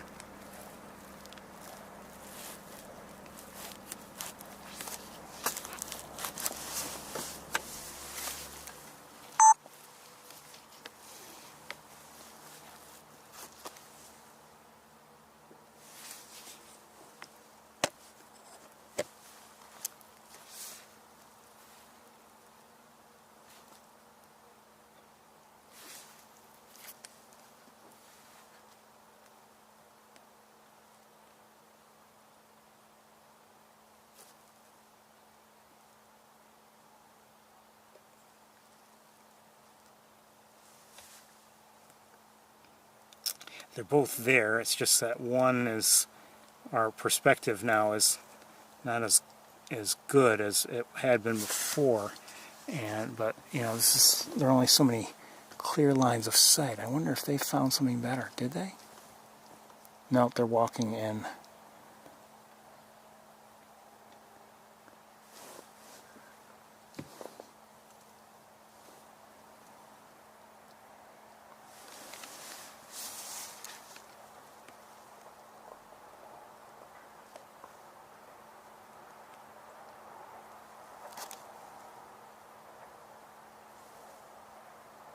Not the cleanest, clearest look we've ever had. We're going to move on.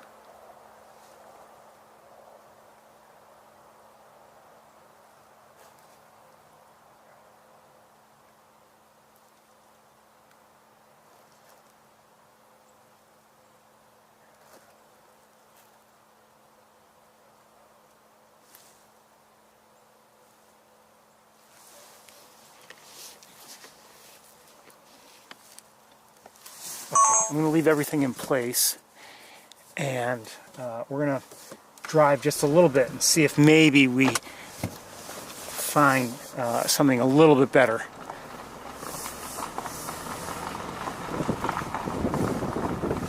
Just in case we have a clear line of sight opening up somewhere.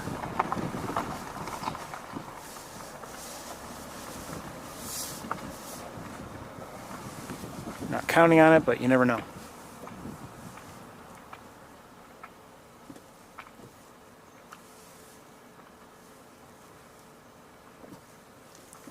Can still see them, I just don't have a clear line.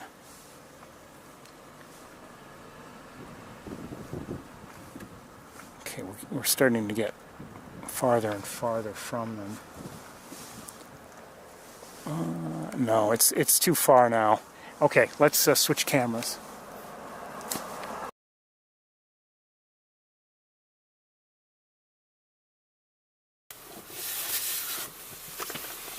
Anyway, you know, it's possible we've seen some more than once, but we've seen, you know, a number of eagles today here in the Montezuma area, so I kind of feel nice and good about that.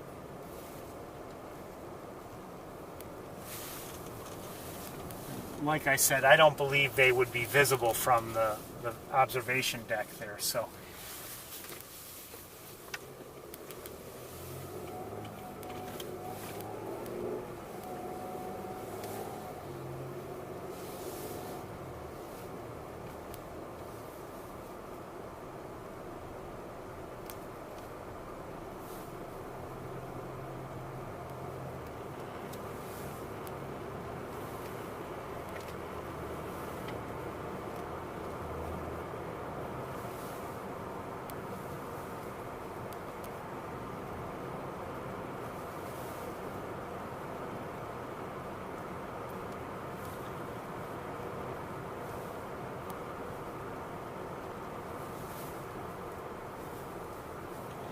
We're going to skip.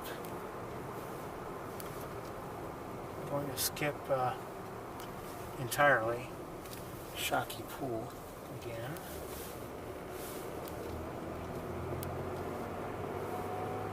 Not saying there wouldn't be anything there at all, but I don't believe there's going to be much there within good viewing areas.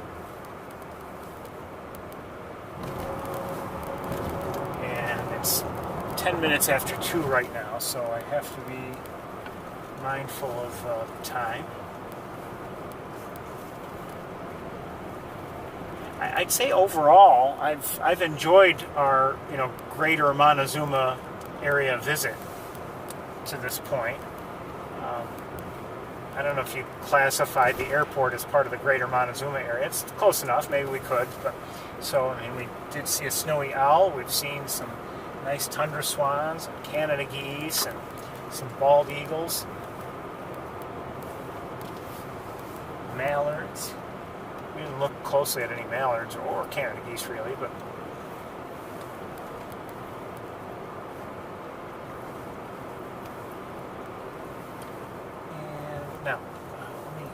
I'll have a view of at least some of the main pool with the naked eye as I drive by it. I don't know if it's frozen or not, but I really don't see any birds there.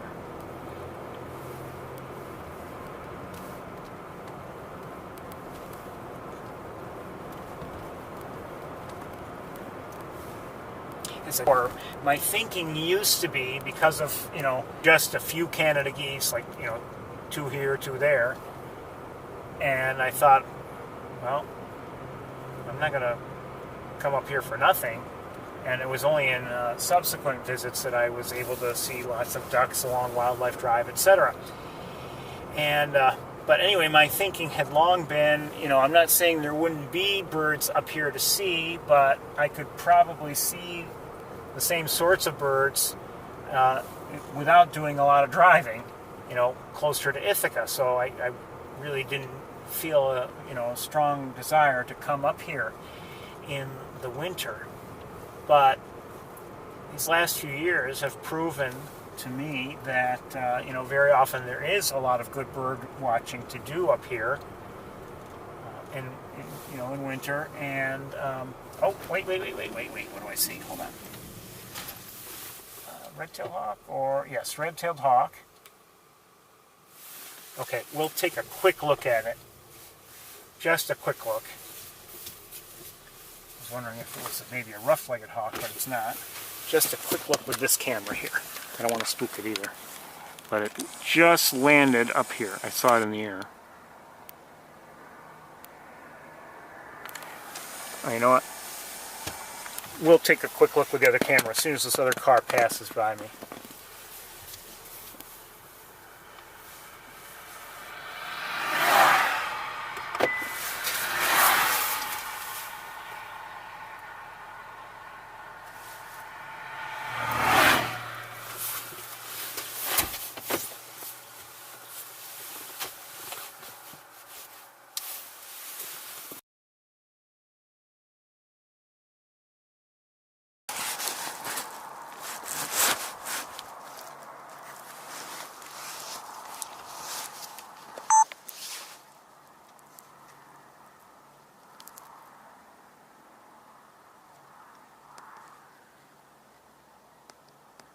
I hear Canada geese also.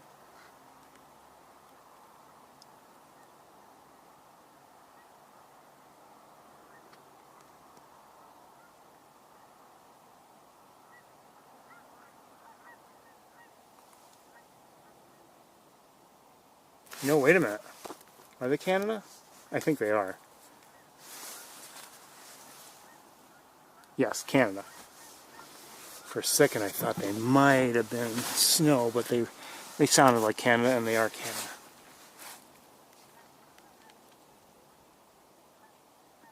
This looks like a young adult. It does have a red tail. I saw it in flight. But its eyes are lighter in color.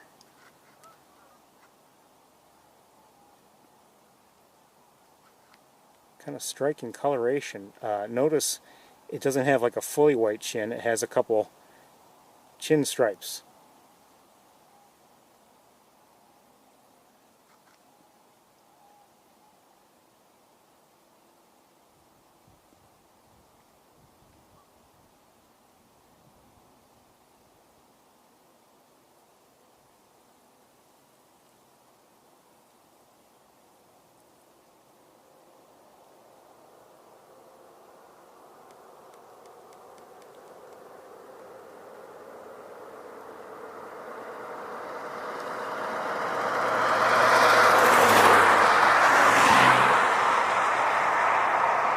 Interesting coloring. Beautiful bird.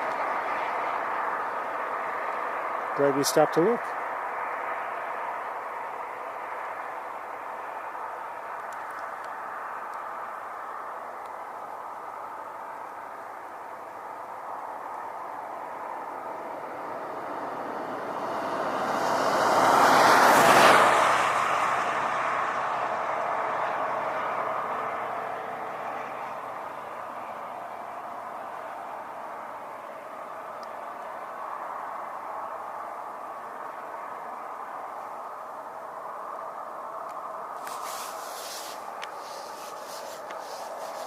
Good job, Speedy.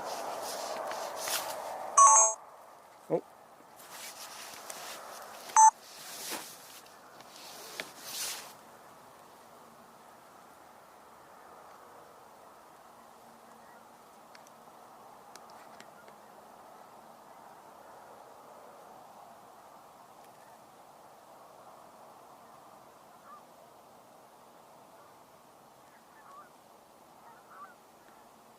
Believe, unless I'm mistaken, that's a northern mockingbird.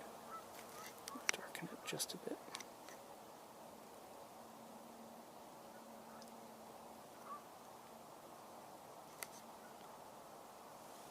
And our hawk, by the way, I don't know where it is. All right, we're going to move on.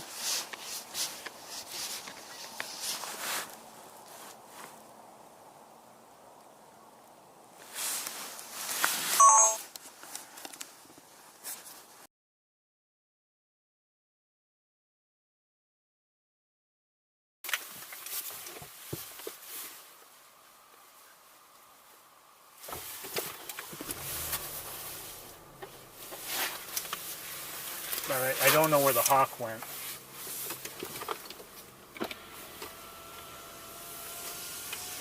Again, it was a red-tailed hawk. It looked like a young adult, just judging by its eye color, but it did have a red tail.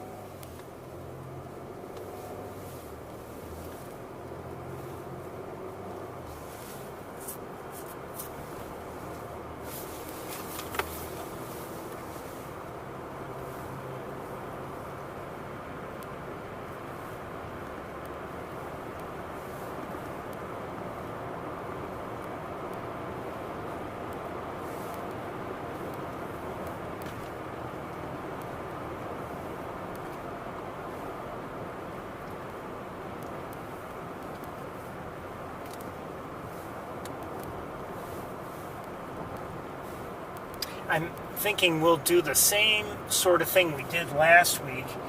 That is, we will continue to gather a little bit along, maybe going along Cayuga Lake. We'll get closer to it, just like we did last week, and just to see what might be here at the northern end and within view, if anything.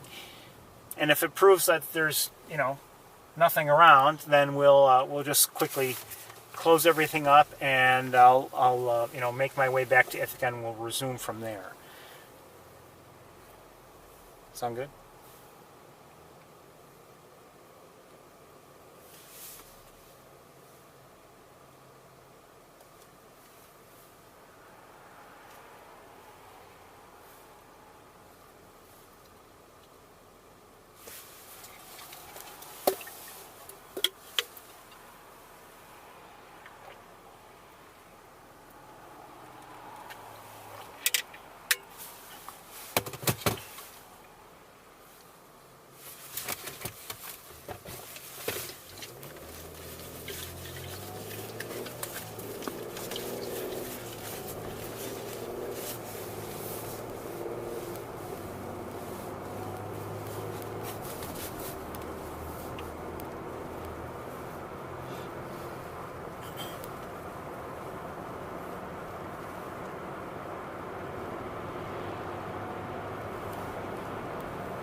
Railroad tracks. That means.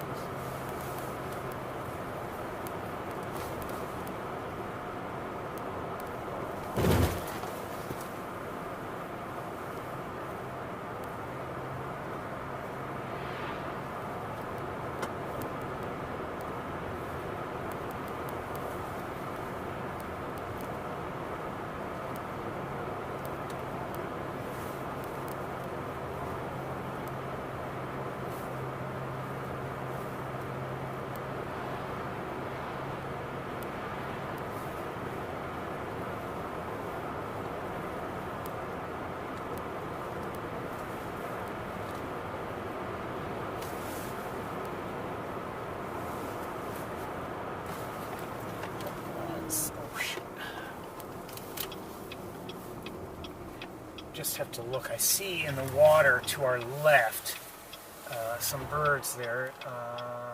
Look like they're probably, for the most part, Canada geese.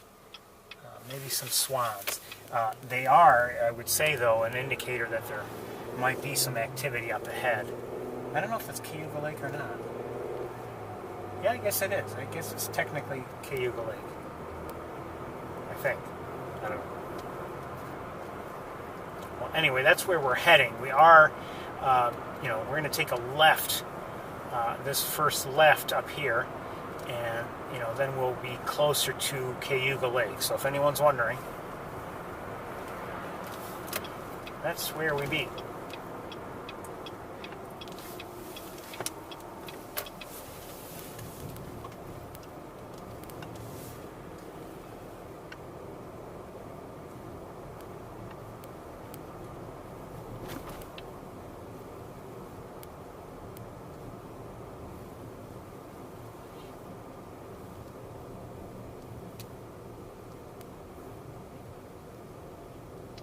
I have to admit, I really am very rarely on these roads in the warmer months, and I'd say with, pretty good reason.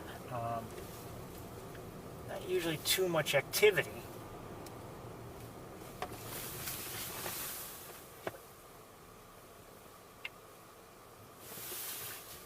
Sometimes there's something, but, in the summer anyway, it's, just like I've told you before, driving along the lake in the summertime, I usually don't see too many birds on the water. It's really in the colder months that I see things.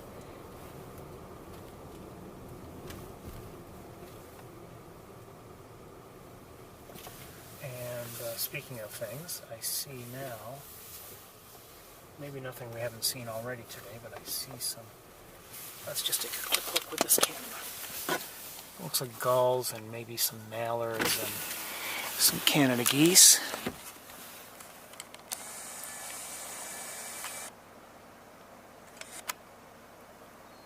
Mallards, I think, yes, American black ducks. We are going to switch cameras. Let's just stay right here and we'll see what we can see from here for a moment or two. You know what? Actually, let me move the car.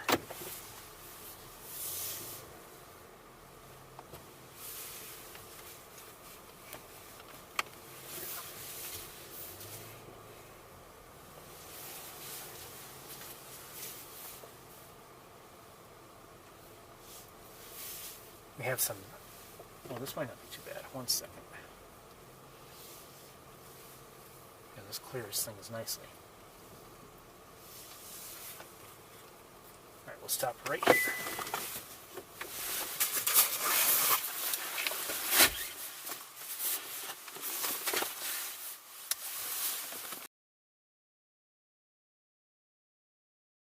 There's birds here, but we have some, and might as well look at some of them.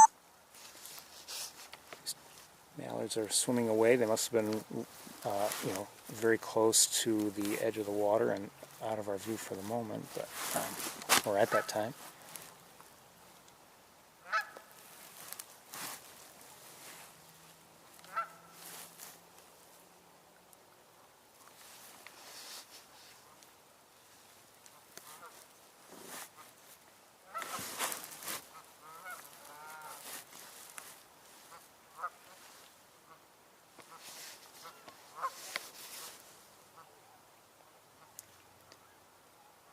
So on the left is an American black duck, on the right is a mallard.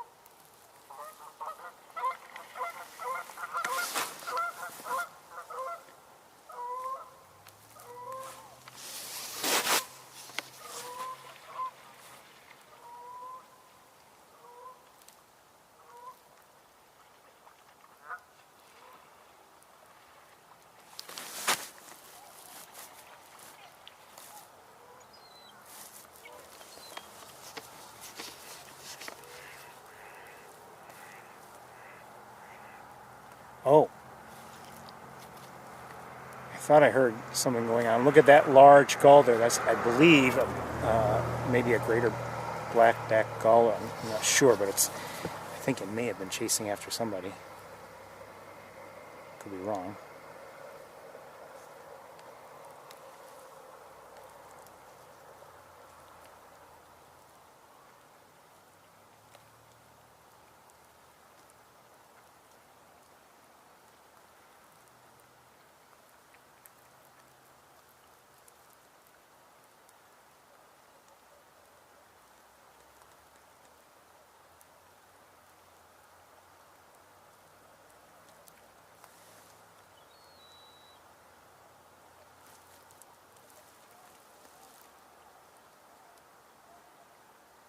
I think I might be hearing tundra swans.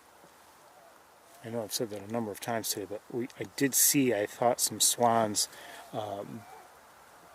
back a little ways, and maybe, oh, yep, hold on. Not swans, but shoot.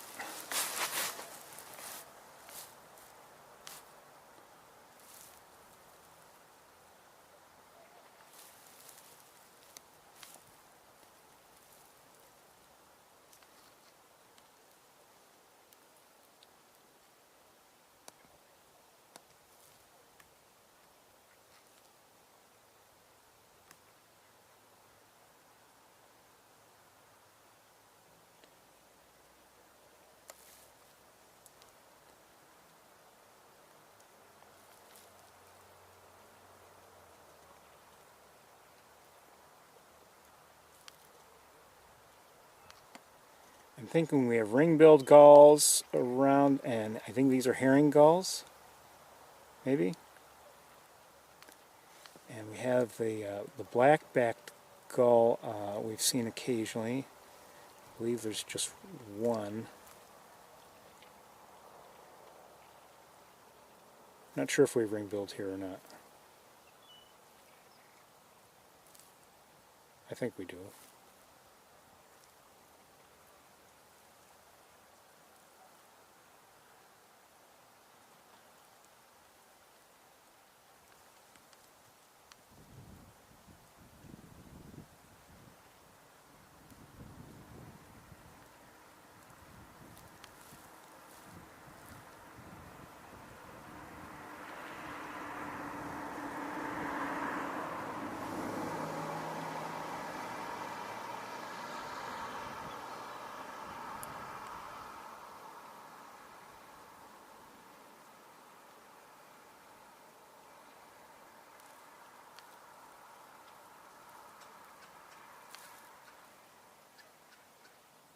I hear a red-bellied woodpecker.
We're going to move on pretty soon.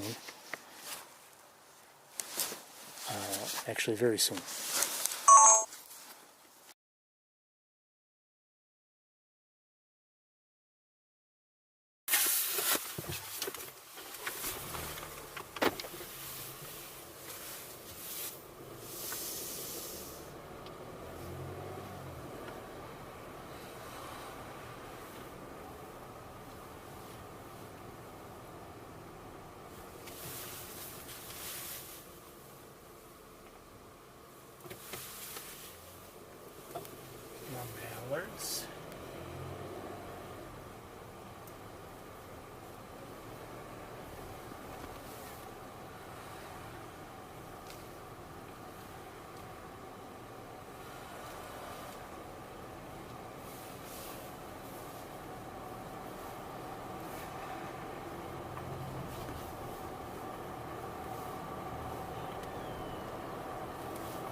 Now, one thing with the milder weather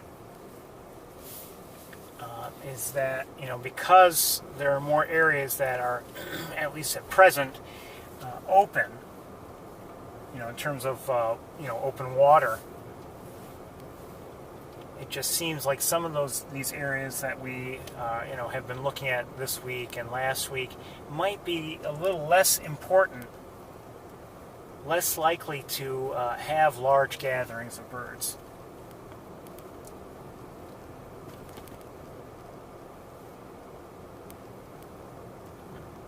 You may recall, sometimes we've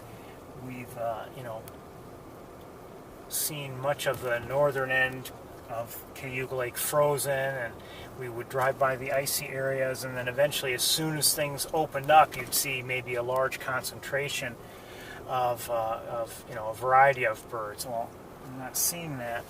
Hold on one second. What do I see out there?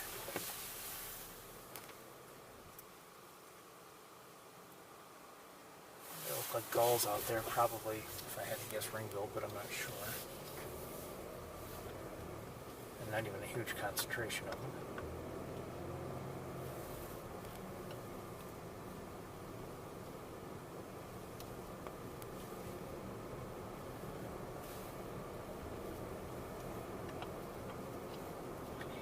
The same thing is true of, as I've mentioned before, at Sapsucker Woods, in a mild winter, the feeders will still get activity there, the feeding garden, but, maybe not quite as much as they would when, there's a lot of snow on the ground. Or, you look also at the pheasant farm, look at how often we've observed that it seems that, when things are still warm or mild, I should say, and maybe, not much snow on the ground, there might not be so many hawks there. But then all of a sudden, like maybe later in the winter or whatever, maybe there's a lot of snow on the ground, or there had been a fair amount of snow over time, and you visit there, and you might see quite a few red-tailed hawks.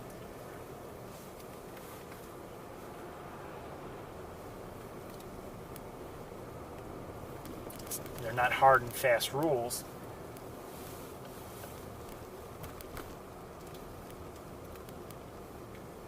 But they're just observations. Right now, in the water, I'm seeing essentially nothing.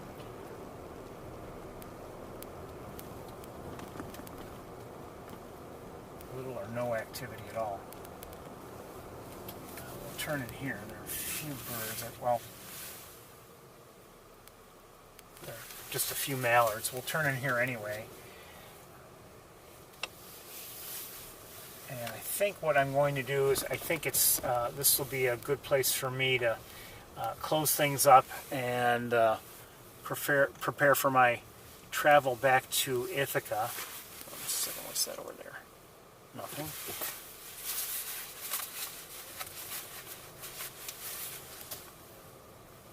4 mallards.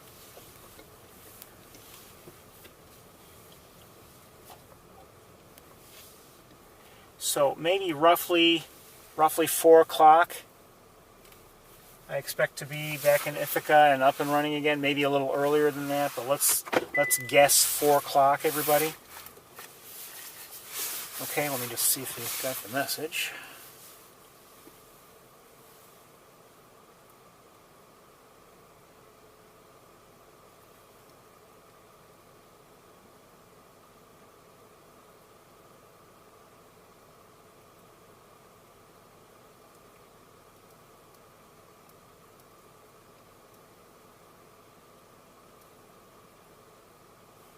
Okay, I think you're getting the message. So roughly 4 o'clock, everybody. I'm hoping to be back up and running in Ithaca. Okay? All right, we'll see you soon.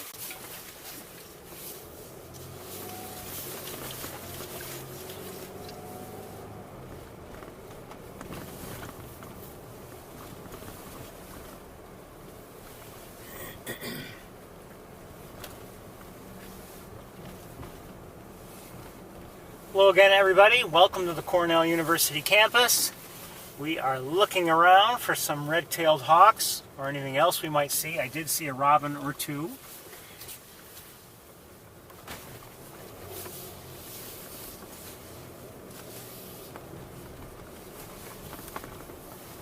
I've wondered for years on regarding the robins, is it that they are, robins from further north that have come to winter here? Are they simply robins that have stayed here for to winter? Not feeling the need to migrate? I don't know.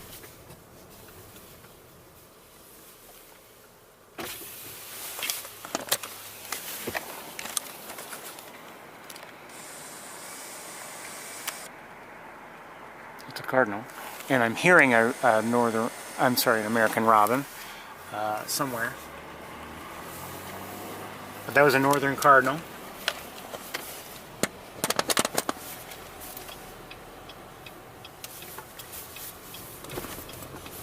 A robin just flew over the road and into the tree on our left. It is 37 degrees, obviously very cloudy.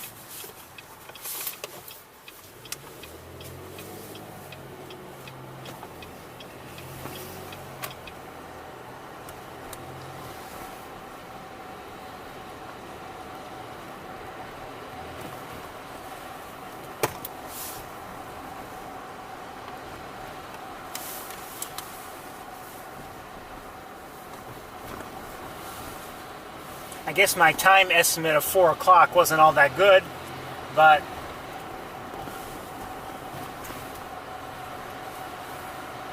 it's actually it's difficult for me to estimate sometimes if we've traveled some of the way, here. Oh, I see somebody on top of Bradfield Hall. Find a good line of sight so I don't have trees blocking our view.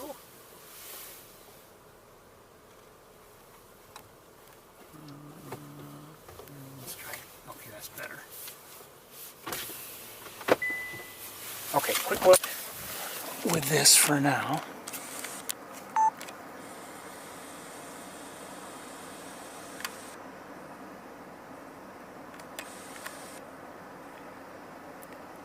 And let's take a closer look, or hopefully a better look, with the other camera.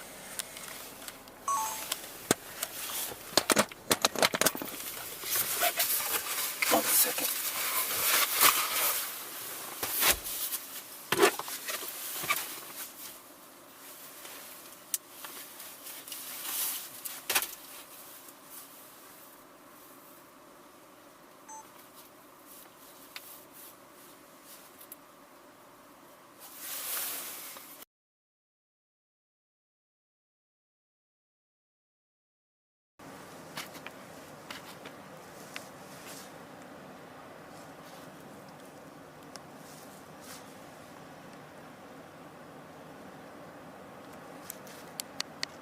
I'm guessing this is the queen.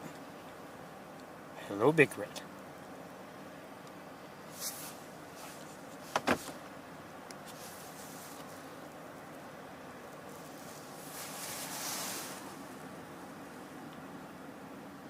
Good to see you. We didn't see you last week or the week before.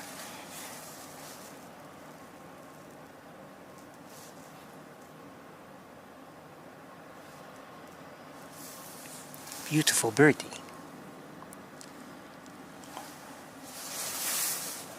We just check up on you, make sure everything's up and running.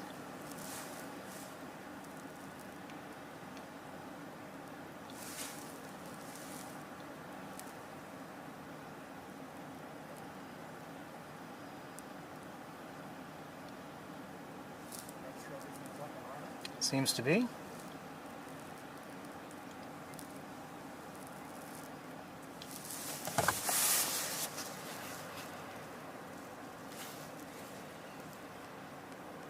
I think I hear some starlings.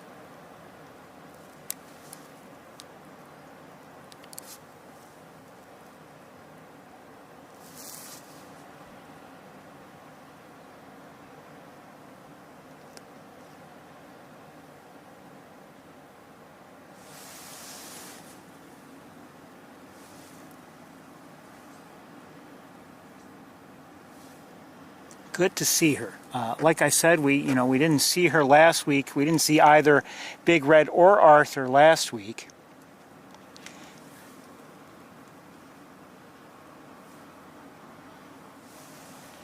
So it's good to see her right off the bat today. We won't stay too long. I want to see if we can find Arthur. We'll continue looking around.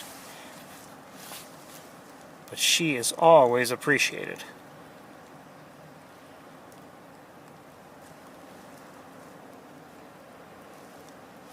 Again, she is on top of Bradfield Hall, if anyone's wondering.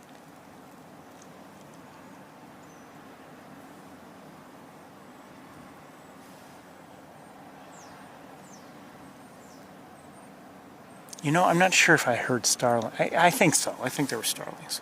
We're going to move along. I want to continue the search.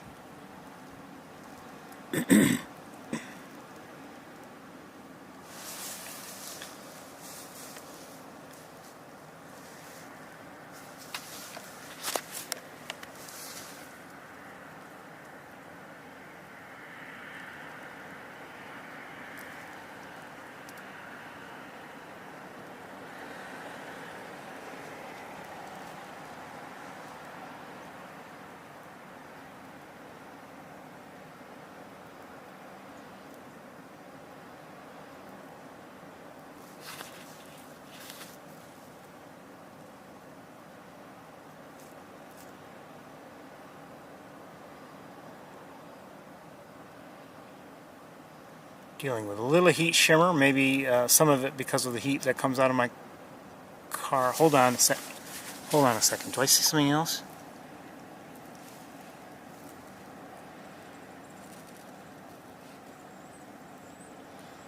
Maybe not. Okay, we're going to move along so we can continue searching. We only have so much time. I just saw some other small bird fly by.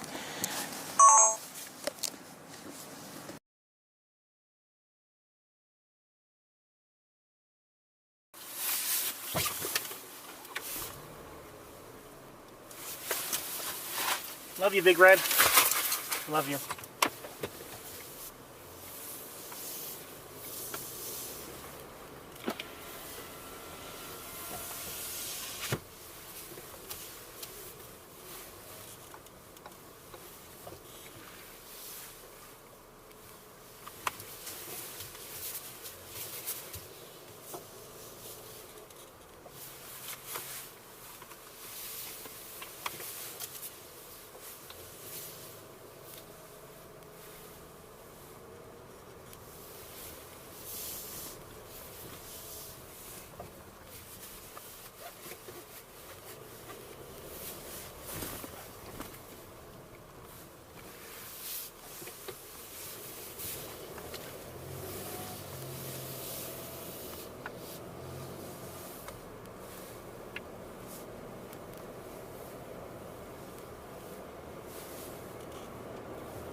Seems like it's getting dark in a hurry.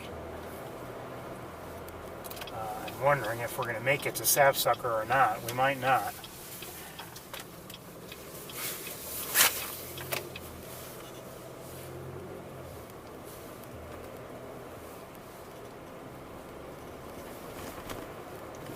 Where does the time go?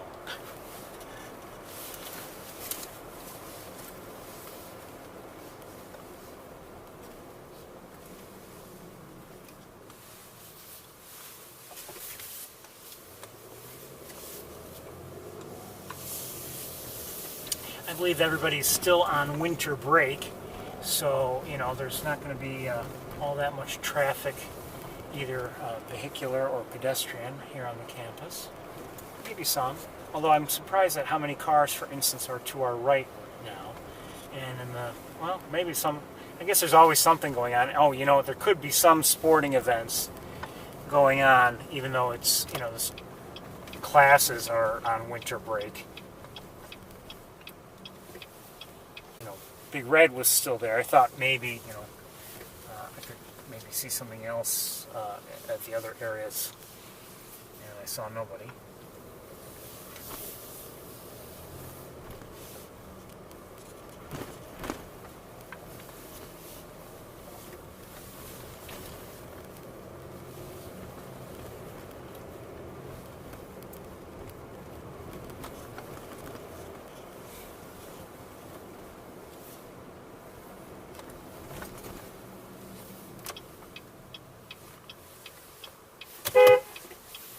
That was bad driving on that guy's part.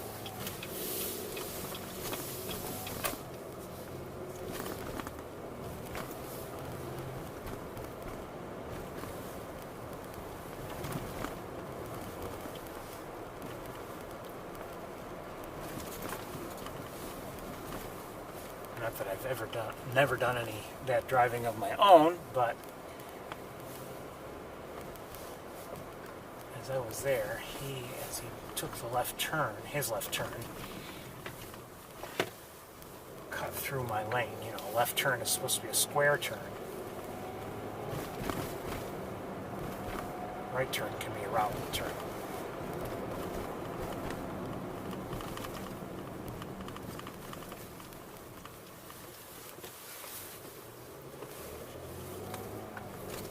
I may have once, maybe, once in my life, maybe, did a rolling stop, maybe. You know, I have a vague memory of maybe that happening once, maybe once.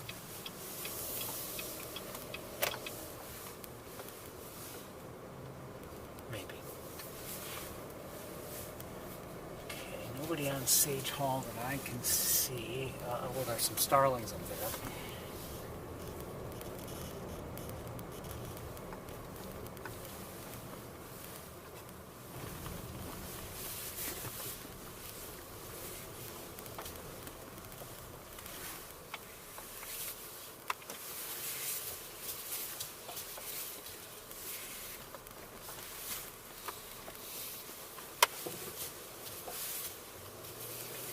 Last week, we did look around on the campus for a while, and we didn't find Big Red or Arthur. We did see other hawks, either on the campus or near the campus, and then we made our way to Sapsucker, where we saw very little. One of the least productive walks we've had there. And you know, given how it's late in the day and just how things are going, there's a good chance we won't manage to go to Sapsucker today. Just so as you know.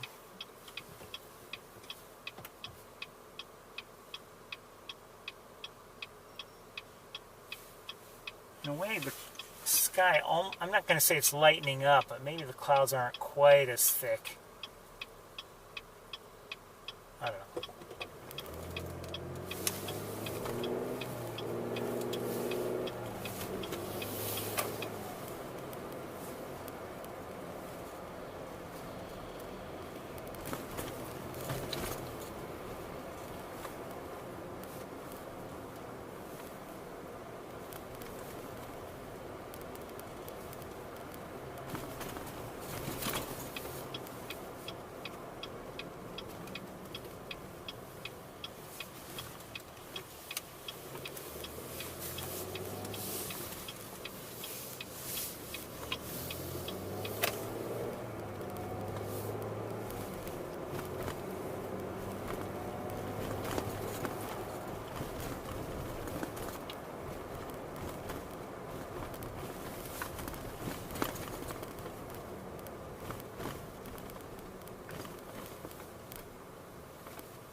Big Red is still up there.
More starlings.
She's still up there.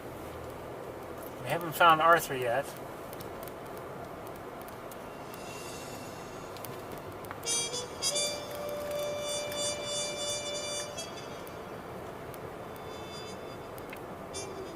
I don't know if we will find Arthur. I wonder, should we try going to Sapsucker? It's getting late. I'm not sure how much time we have left.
Well, I see you're discussing whether or not we should go to Sapsucker, and I see a vote for Sapsucker, and I see Dolph noting the truth and that we wouldn't have much time there.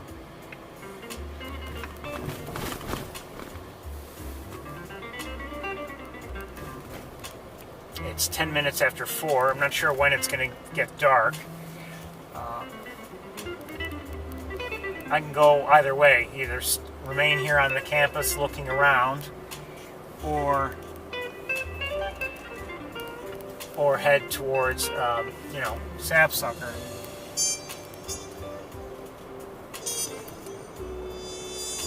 I think we might be better off staying here, to be honest with you. And I would like to go to Sapsucker, don't get me wrong. But I think given how late it is in the day and a little bit damp are the conditions and everything, I'm fine myself going there. And, take just a few moments to put on another jacket. And my concern is, would we see many birds?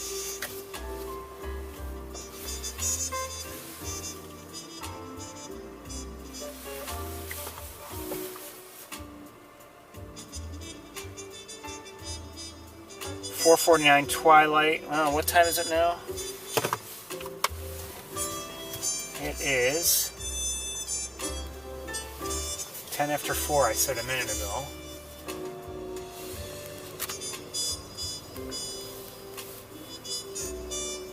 I mean, that would give us a little bit of time. We're going to make our way there. And it does help, by the way, that information. I have to admit, I don't normally keep track of when exactly sun sets or when twilight is. That'll give us a little bit of time. It won't be a long walk, but maybe we'll see something, and maybe we'll be very happy that we decided to go there. I would have loved to have seen Arthur, don't get me wrong, but he seems to be hiding from us, or if not hiding from us, maybe we're just not looking in the right places. Oh! Hold on, I have a juvenile right here, hold on.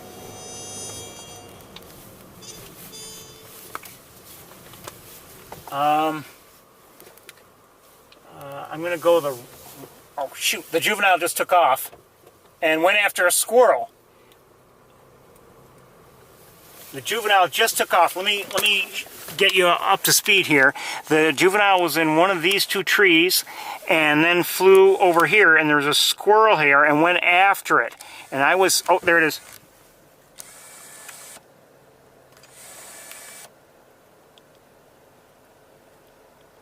Okay, maybe we can get a look at that juvenile. I think we're probably not going to sapsucker now. Hold on. Let's see what we can do here in terms of, can we, where is it?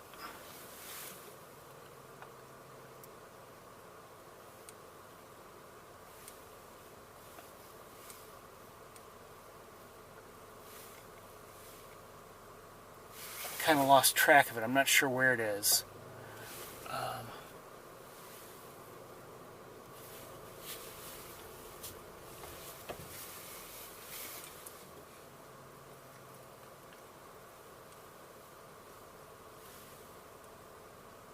Oh, I see it. I see it. Okay, let's go around. This won't be good viewing from here. Let's see if maybe we can get a good look at that hawk.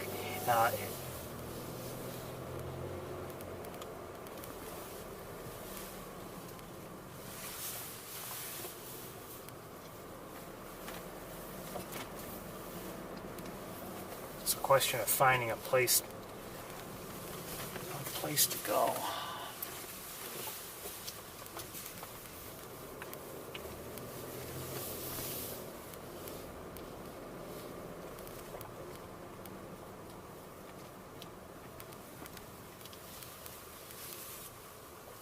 Do I see it still? Yes, I see it still.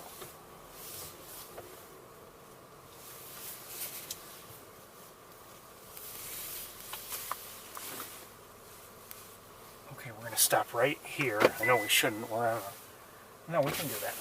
We'll get away with it, I should say. Hold on.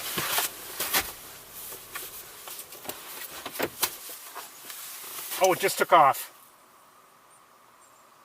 Beyond our view. I'm hearing a chickadee, by the way.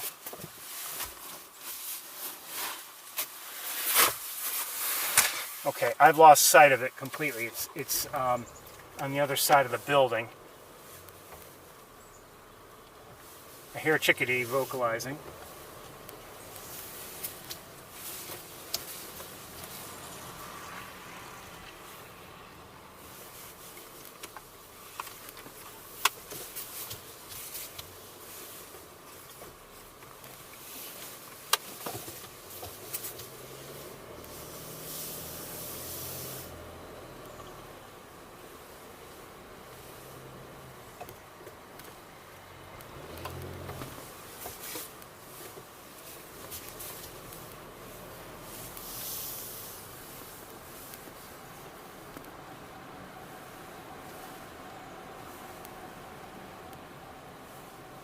I see, oh, I see it, I think. Yes, I do see it.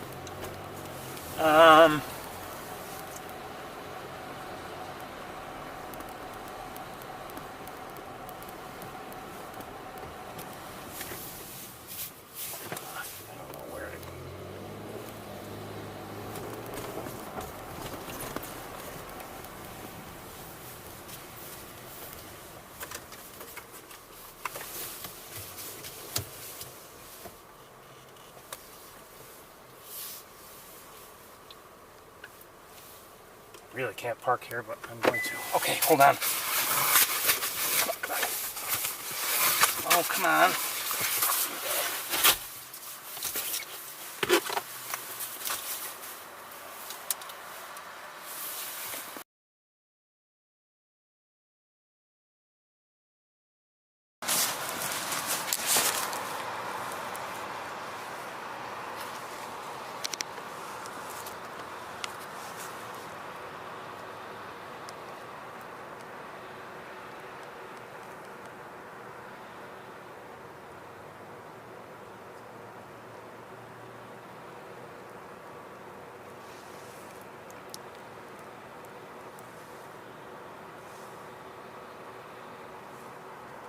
And this bird has been actively hunting.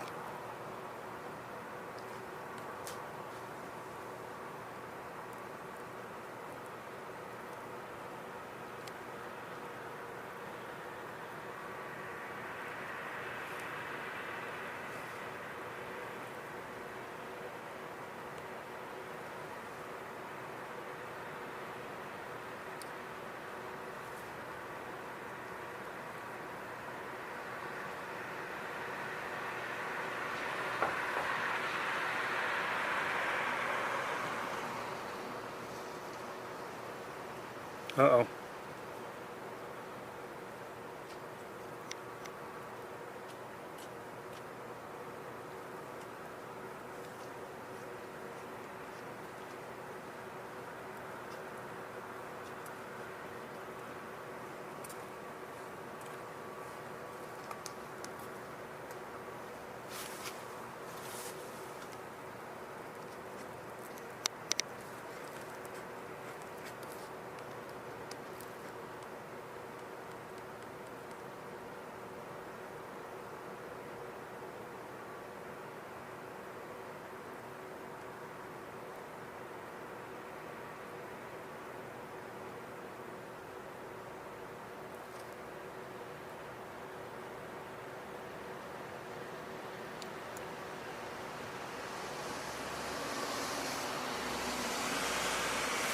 So where are we? We are on, I can't remember the name of the road anymore, but this is, I believe, Sage Hall.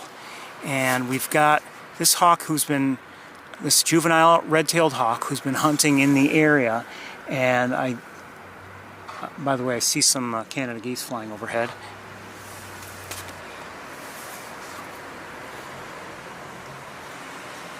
And it swooped up to this perch on Sage Hall, and we're just watching.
Now, I did see this hawk go after a squirrel, missed.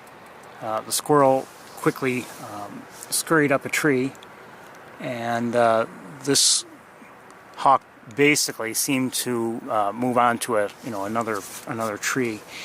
And then we watched here and there. It took some short flights, but I just get the sense that it's actively hunting. Oops. And quite honestly, right now it's looking, my guess is it's looking across the road. The road itself is not a busy one right now, although it can be. What it might see across the road and in the grassy area, or, oh, hold on. Okay, it flew across the road, and then now, okay, out of my view. It flew across the road. Why am I showing you this way?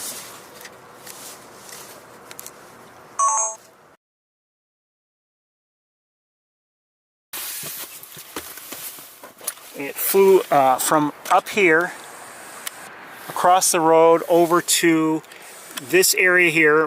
It didn't go all the way to the ground, and then flew back across the road and into this area here. So I no longer have it in sight. Let's go see if we can catch up with it.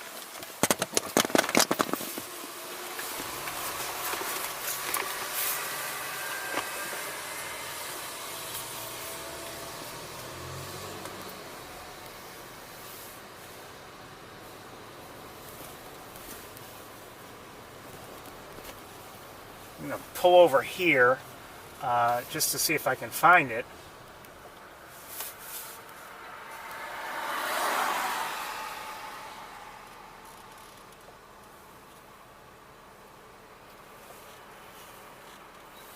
I hear a robin calling an alert.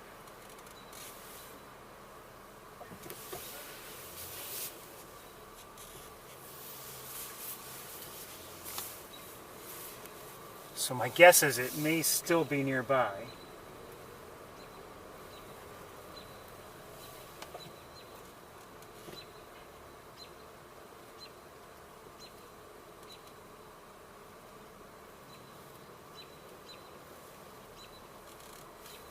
I don't see it yet.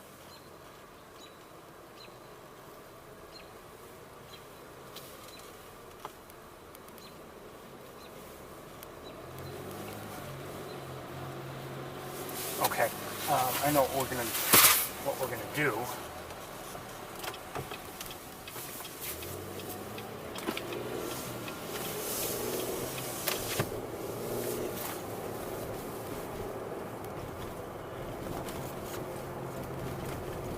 Well, so we're not going to make it to Sapsucker now. It wouldn't make sense to try to go there now. But I'm glad that we started to head that way, because otherwise we would have missed this juvenile hawk. So we're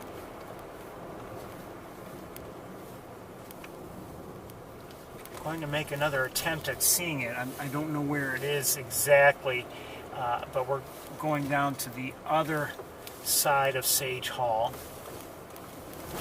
and I'm hoping that we'll have some luck seeing it from there.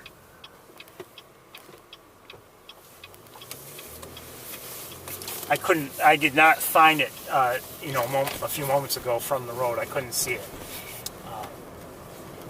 So I'm just hoping that maybe it'll be within view from there.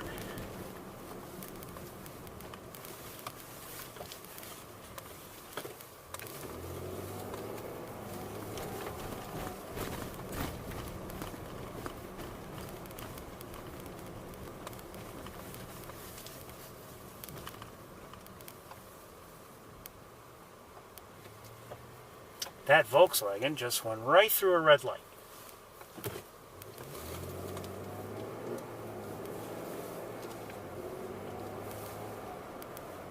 In a way, I'm glad, because it seemed kind of pokey.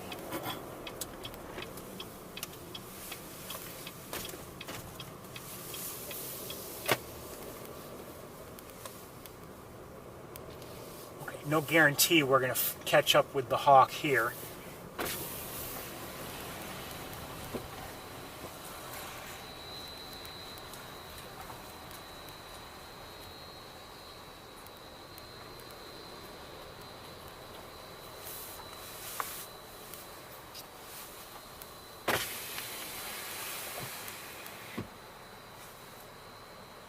I'm listening now.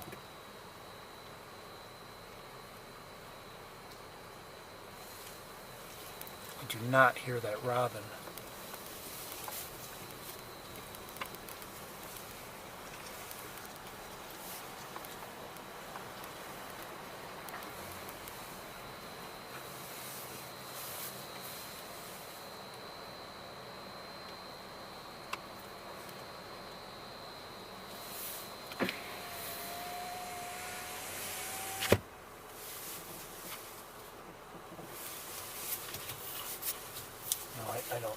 I don't see anything, and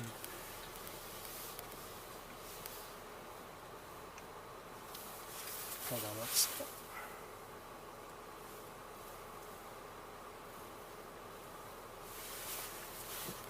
Okay.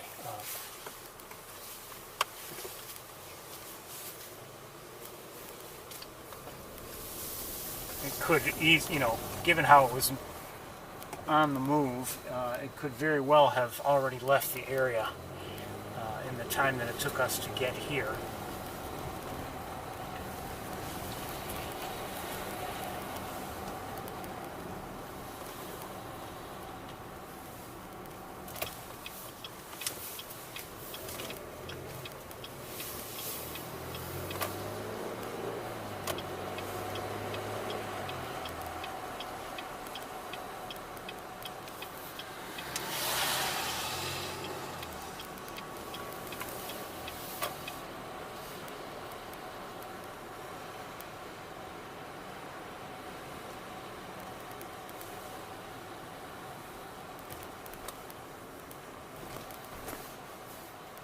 Yeah, from here I don't hear the robin.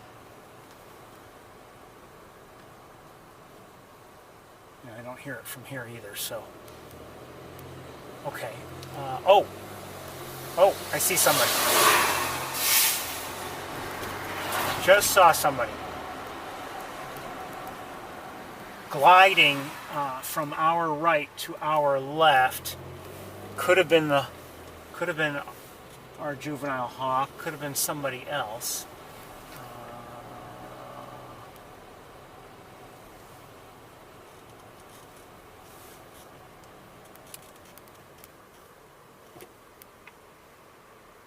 More geese, more Canada geese. All right, we're going to drive up here.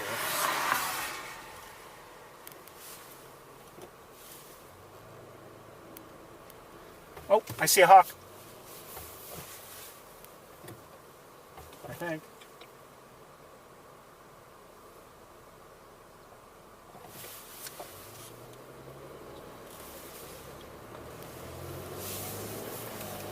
Okay, I don't know if I'll get a line of sight from here. I'm not sure where it is. And it might be in the Arts and Sciences quad. That is my suspicion. Maybe? No, it's not in the quad. It's on a building. And we should, from here, have a line of sight if it stays put.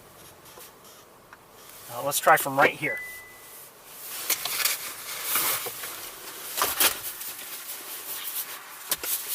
I'm not sure who it is.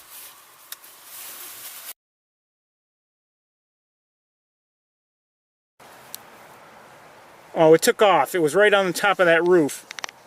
Oh, there it goes. Could there be more than one? I'm not sure. It's very possible. All right.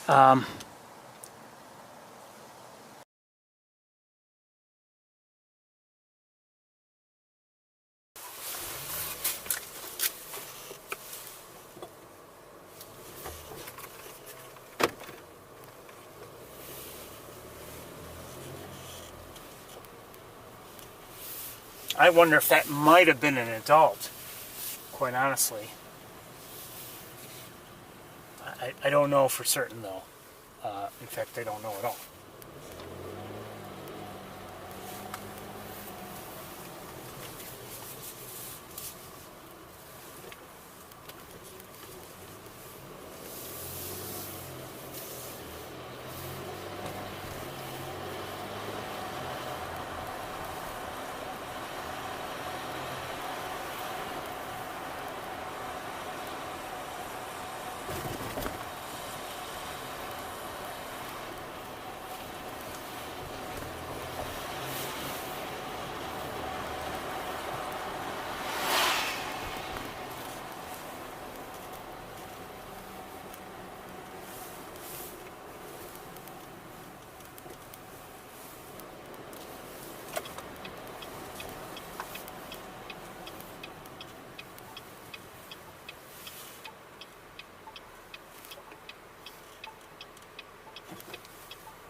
see anybody on this side of the quad.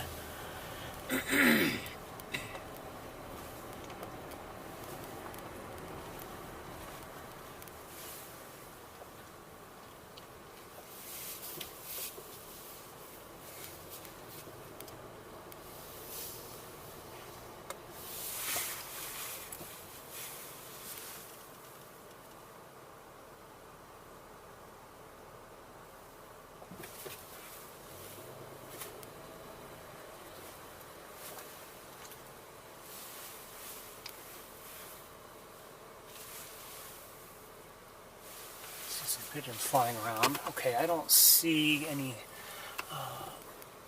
hawks here, so let's go back to where we had been. Wait, hold on one second here.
We're running out of time, obviously it's getting dark, but I've been enjoying seeing our hawks here on the campus.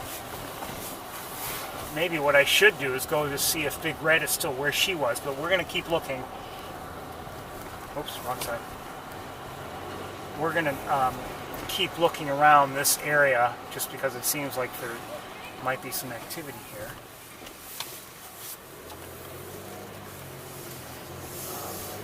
I'm just wondering if maybe that had been an adult, but I kind of doubt it. I don't know.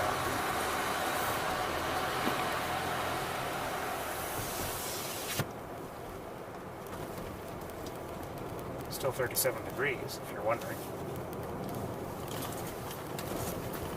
Well, that's not warm. It is mild. I mean, it's, you know, it is January after all.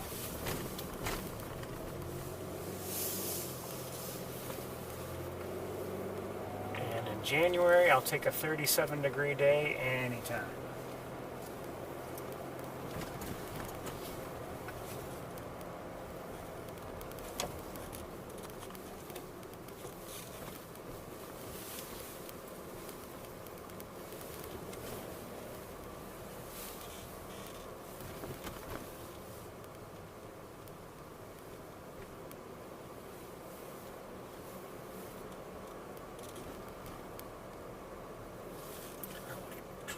Up here one more time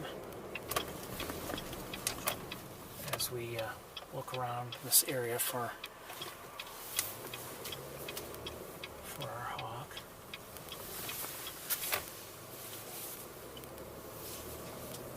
I'm very glad we did get to see it, though. I mean, it's always nice to see a juvenile, especially at this time of year.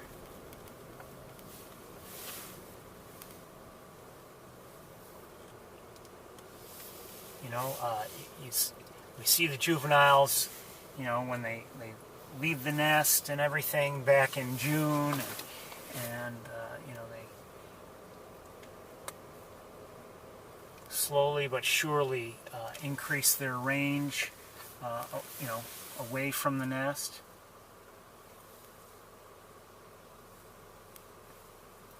And then eventually, you know, the sightings become fewer and farther in between, and it's nice to see a juvenile looking well, looking maybe, well, looked like it was, like I said, actively hunting from what I could tell, but looked well. I don't see anybody here, so Right now it's not looking at all. But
you know, I'm going to repeat that song because, you know, I don't know if I've really listened to it before and I like it.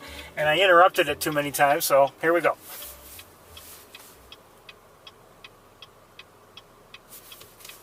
Oh, let's try that again.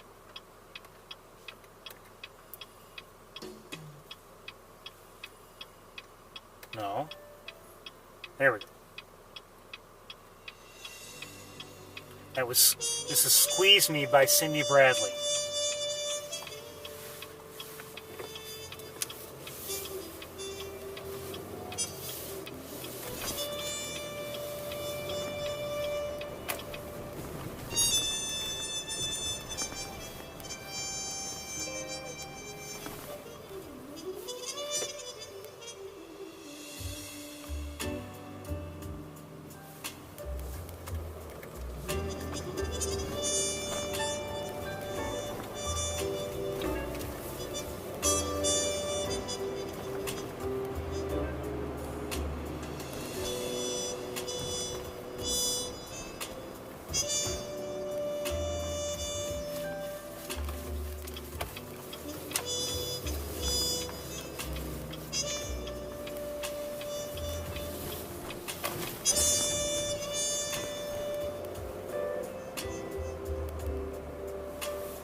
See Big Red anywhere.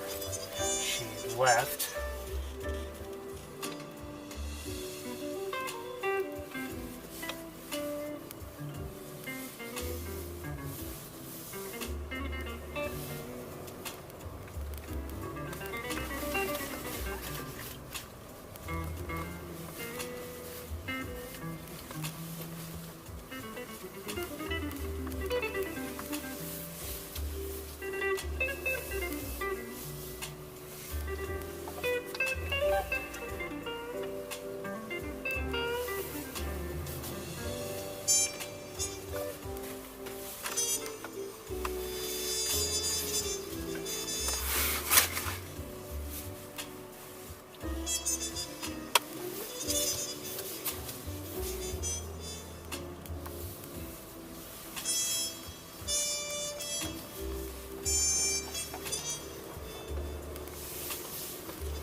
for the record, I feel it unlikely that we will find a hawk in this area, one of our hawks, but I might as well check anyway.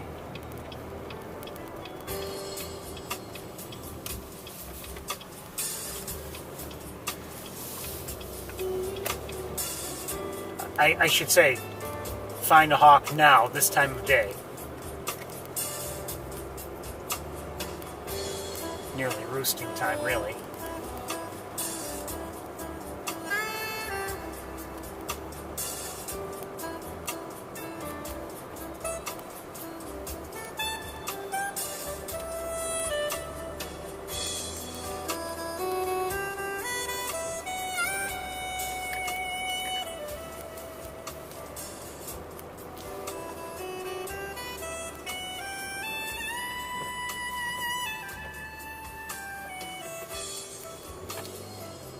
No, I don't see anybody.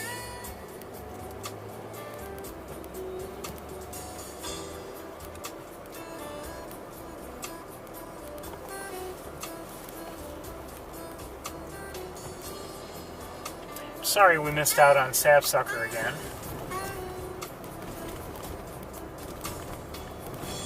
It's not my fault. It's that juvenile hawk's fault. That's, you know, I think that's the excuse I'm going with. That's the official excuse. So, you know.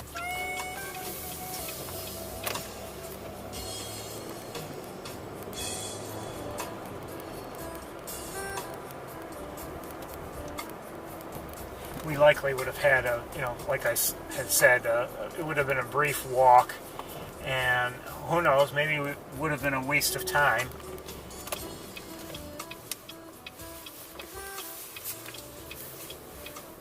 Oh, wait. Do I see someone up there? I think I do.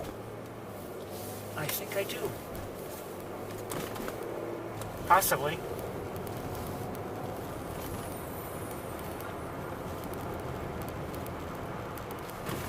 On one of the football stadium lighting towers. Hopefully they'll stay. If that is, you know, granted, sometimes you can look up at those, at the various lighting towers on the campus, and you might say, oh, there's a hawk there, and then you take a closer look, and it's, oh, that's just a lamp, or it's just a, you know, some part of the structure.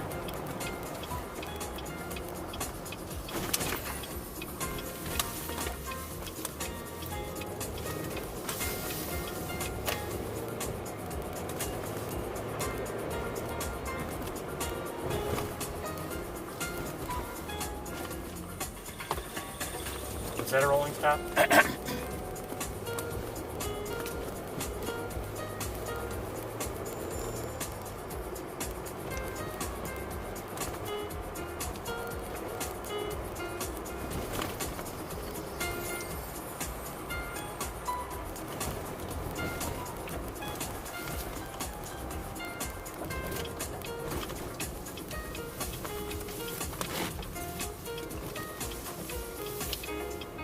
I may be wrong. It may not have even been a hawk. I'm not sure. I think it is. Well, yeah, I think it is. It is. Stay put. Stay put, you. Yeah, it definitely is.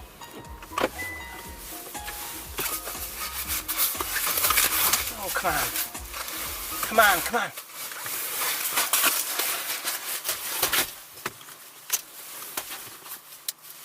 Definitely is.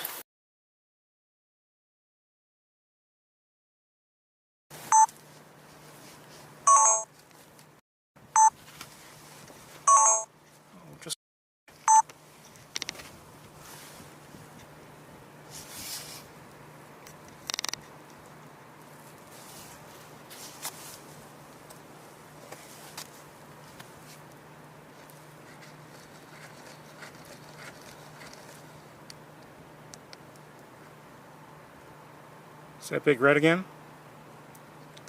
I believe so.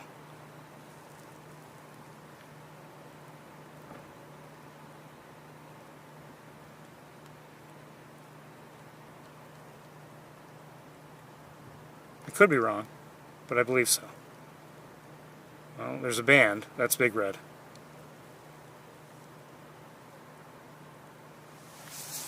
Good to see you.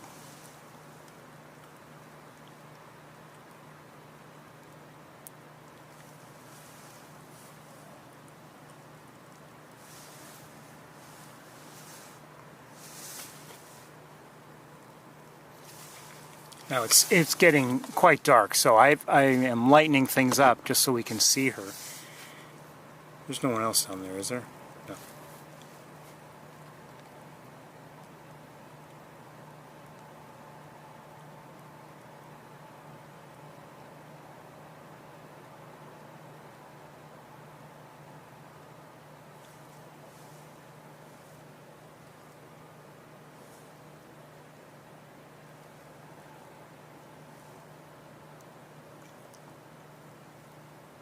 I wonder if we had seen her a short while ago near the Arts and Sciences Quad.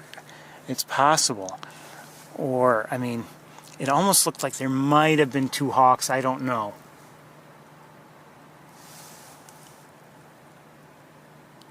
I could very well be wrong. Probably am wrong, but...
Quite honestly, I'm surprised she's up there. I mean, it's kind of late in the day.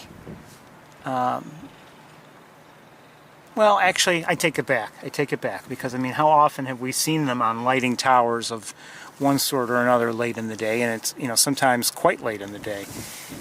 But that's, you know, usually like around in the either the nesting season or shortly after everybody is hatched, and we would see them, you know, in the nearby towers. Looking windy up there. And I do feel the breeze a little bit down here. But I'm not going to say it's been a very windy day. You know, even the airport wasn't too bad. Oops, sorry.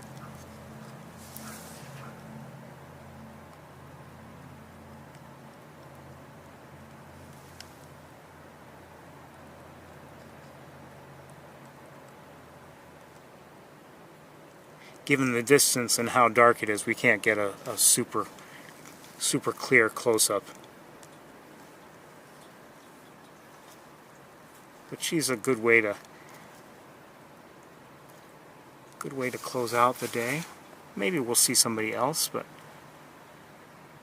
she, you know, it's difficult for me to tell what she might do. It could be that she just appears like she's about to take off because, you know, she's holding on in response to the wind. You can see the tower itself is moving quite a bit.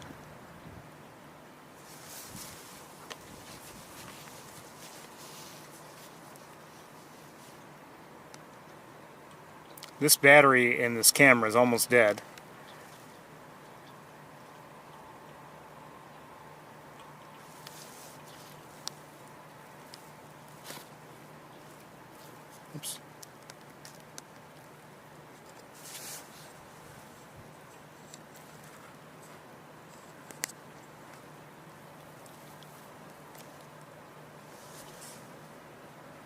I'm guessing she'll be leaving there pretty soon anyway. Like I said, and as you know, it's getting dark. Let's go, and we're going to continue the search. You never know, we might have a little bit of luck. So, good to see you, Big Red. Bless you. Love you.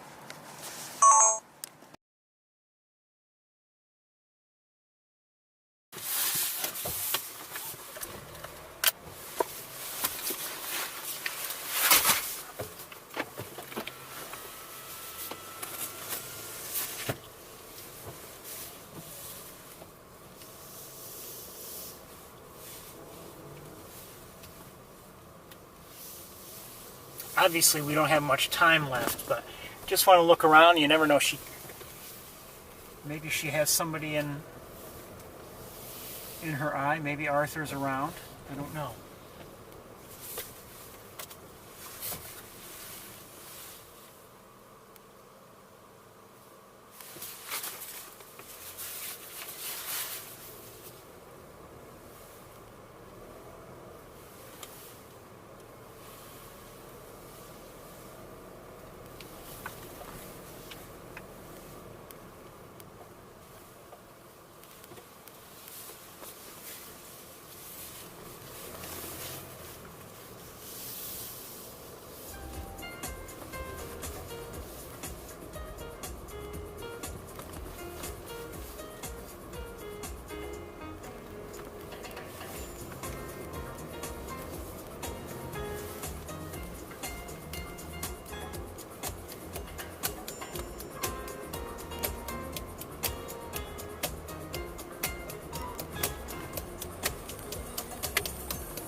Sure if I'm looking at the right tower, but I don't believe she's there any longer.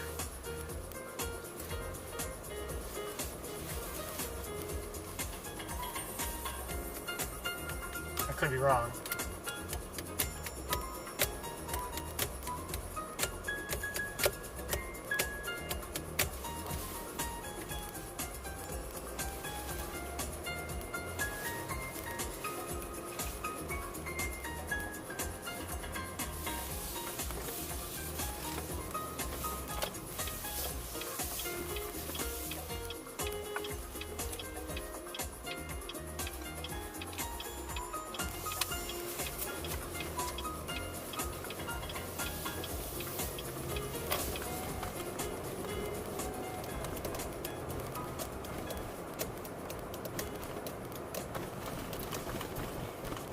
Closing up very shortly.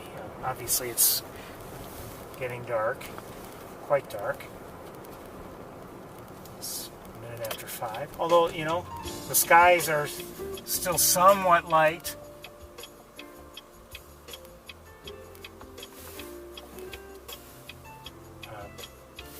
Oops.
she did leave. Okay, I thought so.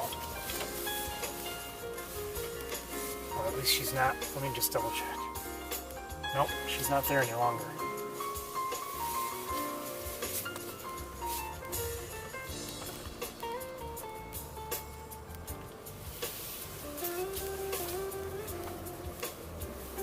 I think this will be our last song of the day, by the way.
Everybody, I think that's going to just about do it for the day. We saw a few nice things. Nice to see the hawks here on the campus. I'm sorry we missed out on Sapsucker Woods, but, we got sidetracked by some additional hawk sightings here. And I guess it's okay. Okay by me anyway. I liked what we saw in Montezuma as well. And of course the snowy owl at the beginning of the day. So, I'm kind of a happy camper, you could say. I liked what we saw, as I said. So I hope you did too. Unfortunately, we are out of time, out of light, out of birds. But I have been once again left with a reminder that birds make the world better. Birds make life better. I want to wish you all well, and hopefully you'll have a good evening and a good week. We will see you all next time. Take care, everybody. Bye-bye.